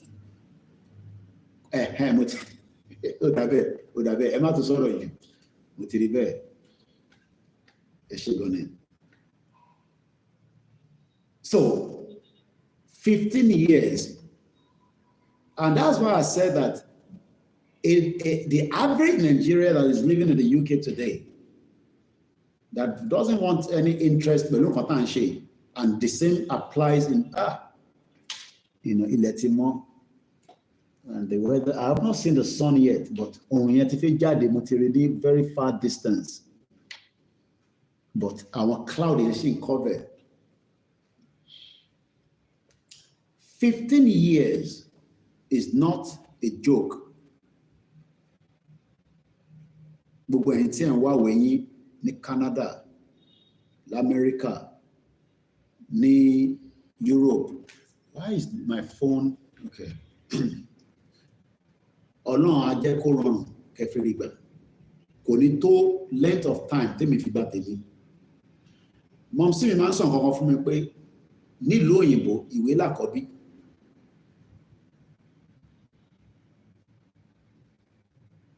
Ìwé òun ni àkọ́bí, òun ni first born ẹ̀. Kò tó bá níwèé ló máa lè ṣe ìtòfẹ́ṣe fún fámílì gan nílé.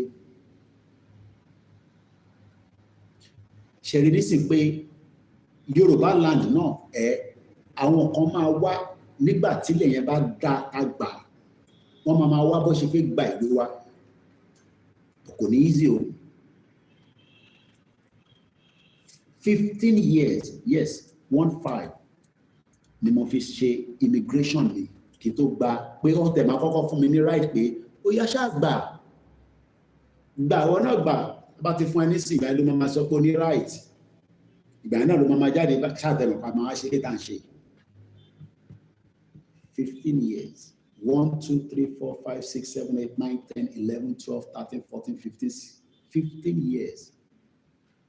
Ìwé dẹ̀ làkọ́rí ẹni tó wà ní tálí tó send owó sí mi nísìn tó bá ní ìwé kò lè ṣiṣẹ́ tó máa fi rówó send sí mi ẹni tó pè mí tán nísìn tó náà send the changes sí mi lákàntì mi. Èèyàn lè wà lábúrọ̀dù èmi ò mọ̀ nípa yẹn o torí pé social media wà very very gọ́mà ní Koiki sọ pé tíyàn bá wà lábúrọ̀dù tó bá ní nǹkan kan lè ṣiṣẹ́ illegal immigrant ló illegality ló ṣe yẹn o. I don't encourage it, but ó máa ń lọ bẹ́ẹ̀ ká má fi gbẹnu sọ̀rọ̀. Má wàá pè mí lẹ́yìn ètò pé Koiki ò fẹ́ lọ London ò fẹ́ tálẹ̀ bàbẹ́ o mo mọ bó ṣe ń gba visa o. Tó bá dẹ̀ kọlu àwọn staff mi tó bá gba owó lọ́wọ́ ẹ̀ kò sanwó ọmọgọ̀ nìyẹn. I say it all the time because I know what I'm talking about. I don't know anything about visa. I don't do visa. I am not a visa agent. But tó bá wọlé sí UK, tó bá pè mí, bí àwọn kankan wà tí mo kàn lè ṣàlàyé fún ẹ tá bá ríra tó ń sọ̀rọ̀ lórí fóònù. Bọ̀ máa rántí pé èmi tèmi náà jókòó 15 years. Imagine living in the country for 27 years, or there for 15 years, or I cannot travel like I'm doing right now for 15 years. So when I now see that people are saying, why do we want Yoruba nation? Because I don't want anybody to just come to Yoruba land. Who the hell are you to command of Giriwa? No. If you come by boat, we will talk you back, just like UK has done with France now. But anybody that comes on the boat, they will send them back. How they're going to do that, I don't know.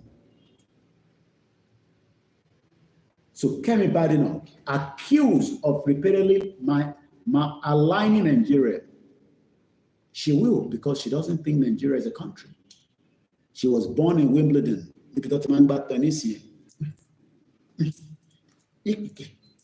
I saw MKO Sports Stadium, and I said to myself, Ufege, empty. Only training facilities.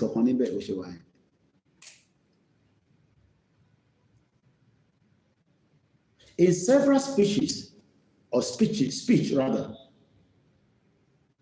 she cited the dysfunction of post-colonial African states in contrast to the virtues of Western governance, with Nigeria often serving as a primary example. I am a child of 1980. Okay, let's look at how old is Kemi Badenoch.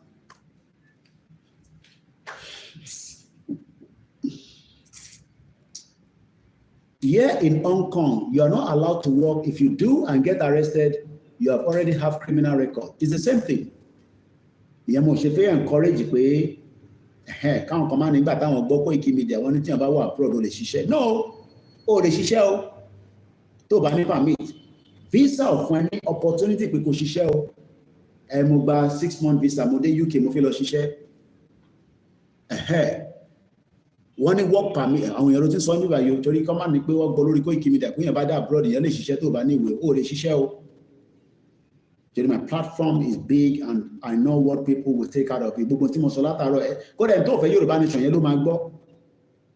I saw somebody on TikTok.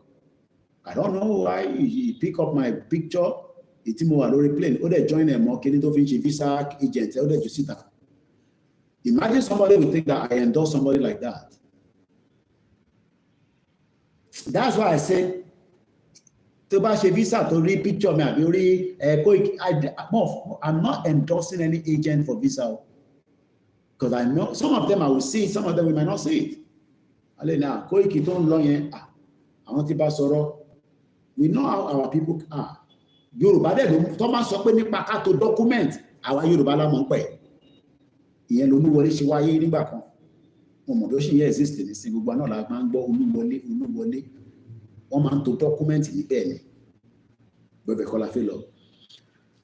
How many people are born in 1980? Ekobami sọ pé yes, no, the comment section. I just want to bring something out of it quickly. Lórí ọ̀rọ̀ Kemi Badenoch tán sọ̀rọ̀ lọ.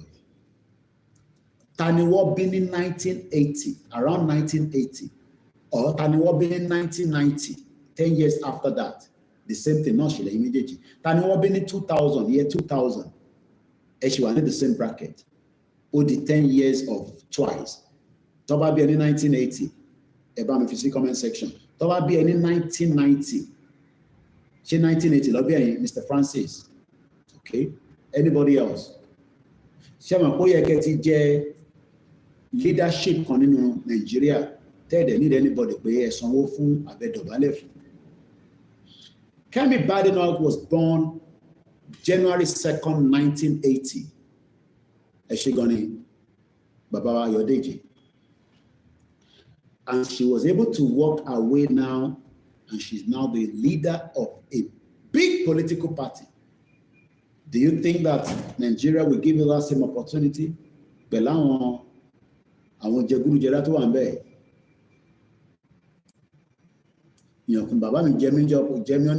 in it's difficult. So going back to Kemi Badenoch, only I am a child that was born in 1980.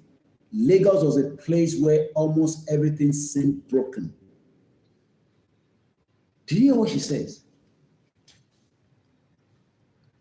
Only Owuto been in 1980, and Lagos was a place where almost everything seemed broken. She said this at the 2024 International Democracy Union Forum in Washington, D.C.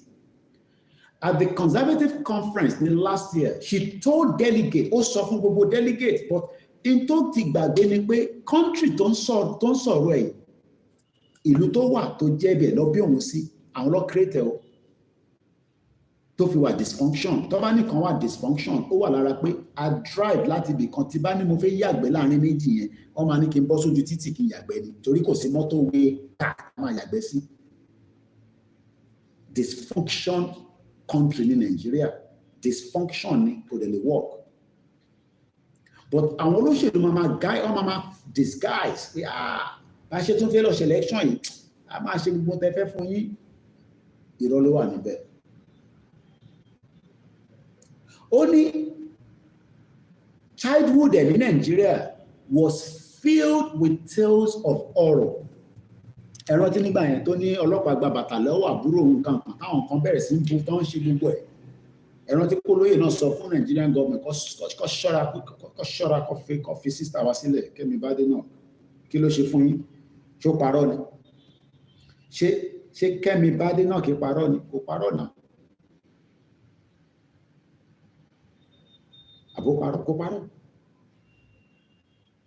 At 3 hours, the program will come to an end. And we're just just 4 minutes.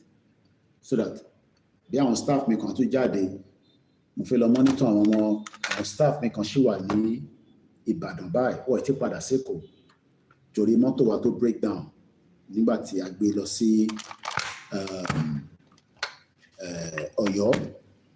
So mo ní láti lọ béèrè pé ibo ni ọba ṣẹ́dé kó lè tètè padà sí ilé torí àwọn ìyàwó àtàwọn ọmọ wọn.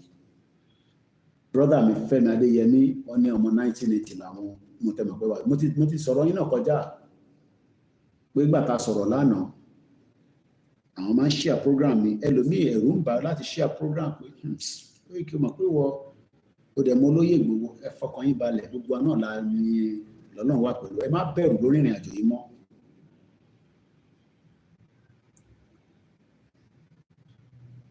British West African passports were issued to Yoruba people post 1945. Even up to Musoni àbúrò mi tó bí gbẹ̀yìn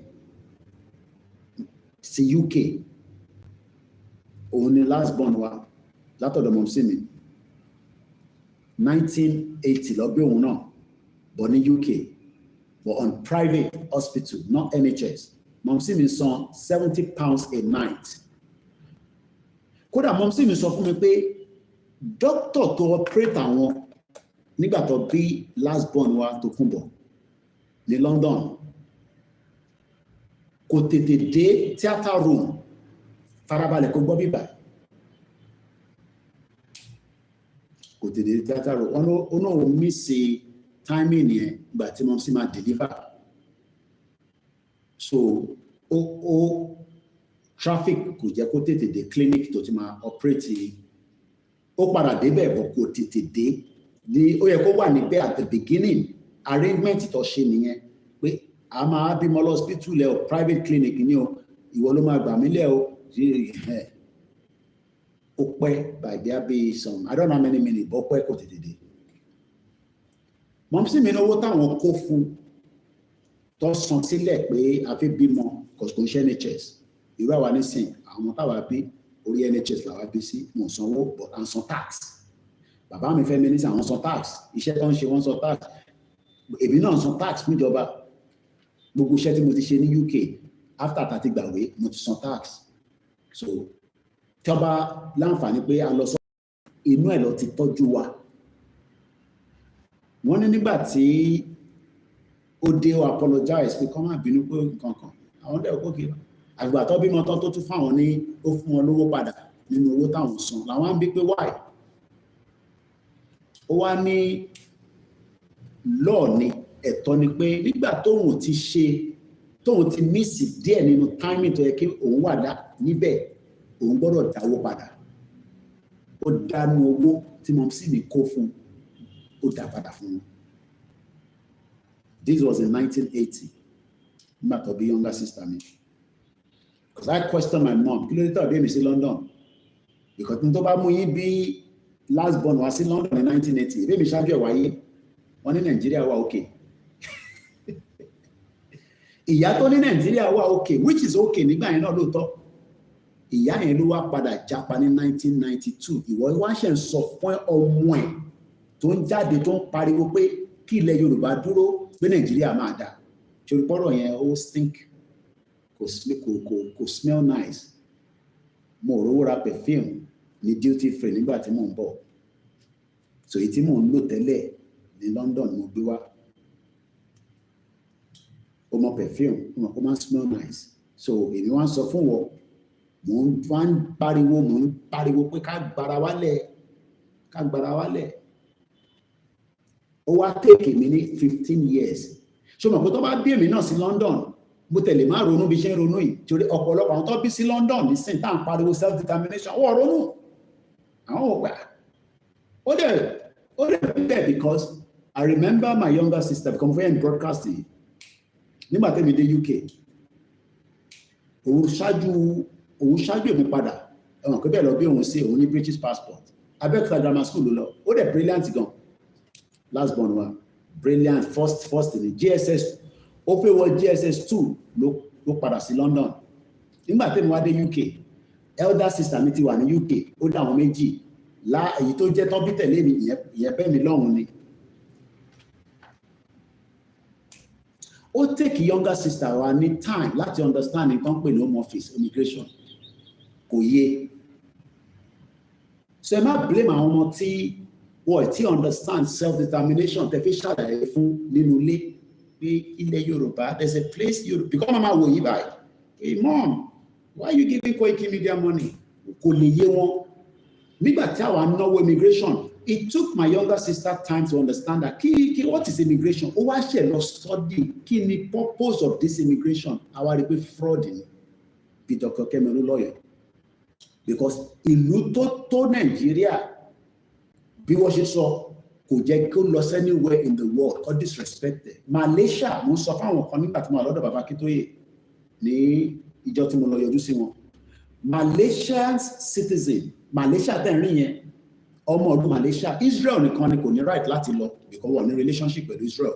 Kò sílùú tó bá lọ títí dé ní o, visa on arrival ni, aṣoṣù mẹ́fà, a wọlé aṣoṣù mẹ́fà gbáko adẹ̀jáde. Malaysia. Ìwọ wá ń sọ pé Nàìjíríà máa dà, Nàìjíríà will change lórúkọ Jésù lágbára wọn onílẹ̀ inshallah. Ọmọ tuntun ẹ̀dá ní ìrọ́lá àpá fúnra wa. Káwọn ìyá wa tó wà ní Canada rẹ̀ lọ sùn. Ilẹ̀ ti mọ́ sórí pọ́rùn yẹn ó ti jáde. Áfíríkà lọ pé bí ó bá wa lára mu. So Kemi Badenoch before we go said, and I quote, ó ní ìgbésí ayé tóun gbé níwọ̀nba díẹ̀ tó gbé nínú Nàìjíríà, ó ní it is filled with tales of horror. Ta ló mọ̀ tán pè ní horror? Tó bá wá mọ̀ tán pè ní horror, I'm sure pé púpọ̀ ní wa ti wo àwọn horror film. Tó bá wo horror film kò sí bó ṣe lè ní àyà tó ẹ̀rù máa bẹ̀rẹ̀. Torí ìtọ́ ṣe fún nìyẹn pé kó wà horror. Now, what are the horror? Kíkọ fún ẹni díẹ̀. Sister wa tó jẹ́ lawyer, Bọ́láńlé Rahim, ó ti gbàgbé, èmi ò ní gbàgbé. Wọ́n yìnbọn pa accidental discharge lọ́nà pé ìbọn yẹn. Pam! Ìbọn jáde lọ́wọ́, ó jáde lára ọlọ́pàá táwa ra ìbọn fún láti fi ṣe ààbò fún ilẹ̀ Nàìjíríà. Bó ṣe sọ fún wa, ó pa ní December bí i 3 years ago. Kò wá tó wá pa àwọn nìkan, ó lóyún nínú twins. Ṣé o rántí yẹn? Tolúlọpọ̀ Arótilé, the first helicopter combat pilot, Nigeria náà ló train ẹ̀. Ọlọ́run ló mọ ìlú tó ti lọ because to become a combat pilot, ìwọ náà máa yàgò pé kọ́ máa yìnbọn pa ẹ́ nínú plane helicopter because àwọn kan ní àwọn Boko Haram náà ní kíní yẹn pé olùsí ọmọ àlèyé ló ń bọ̀ yẹn ó yá ọba rí pé wọ́n rí pa lókè pẹ̀lú gbogbo wọ́n máa ń fún àwọn terrorist ní ibi tí Tolúlọpọ̀ Arótilé máa gbà kọjá. Wọ́n wá rí pé wọ́n rí pa lókè, wọ́n wá ní accident or reverse wọ́n pa òdì méjì. Mohbad tí gbogbo wa ń pariwo, Mohbad tó ń kọrin wọ́n pa léni nísìn àmọ́ tó pa akọ̀ǹgbọ́ ẹni tó pa lélẹ̀ wọ́n ò rí solution sí ọ̀rọ̀ ẹ̀ ó di mẹ́ta. ṣe rántí pẹ̀lú mi ọmọ jọ́nálìsì kan nígbà EndSARS wọ́n pa wọ́n lọ dọ́ǹpù òkú ẹ̀ sọ́nà Ìkòròdú ó di mẹ́rin.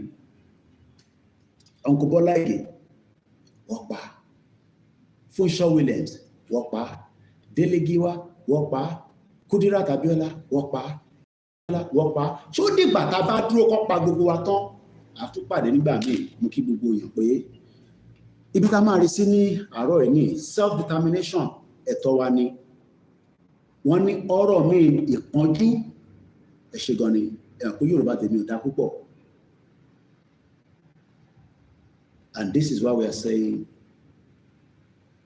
let us exit now.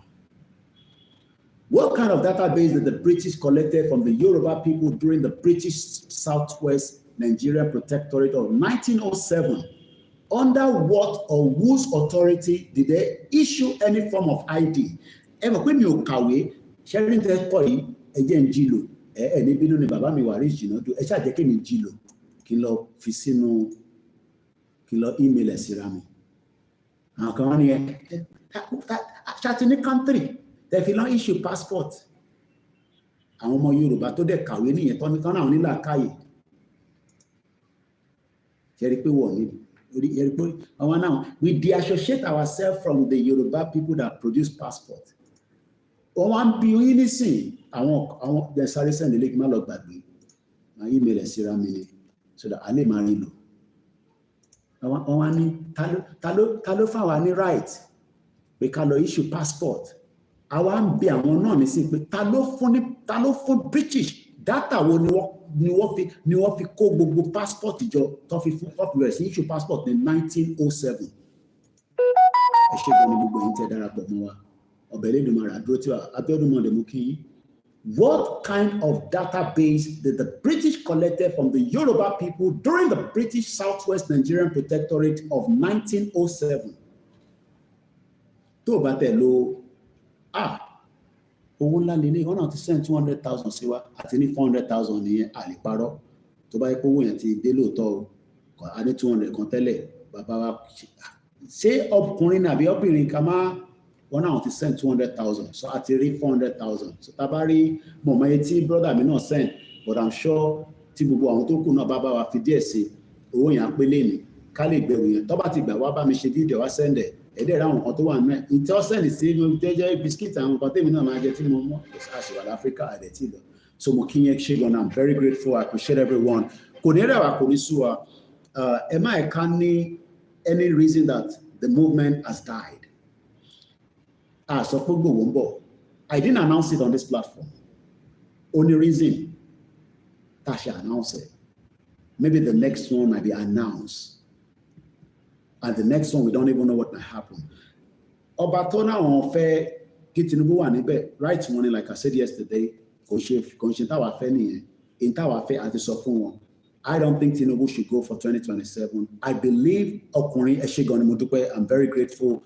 Z-Best, eba mi dúpẹ́ lọ́wọ́ wọn ó fi 200,000 ránṣẹ́ sí wa pé Koiki ẹrù tó náà fi gbà yẹn ó náà ti ní 200 mo fi 200 kún kò gbọ́dọ̀ pẹ́ náà kó tó rí àwọn tó tún máa jámọ́ fún ẹ níbí ẹ ṣé gan ni mo appreciate it.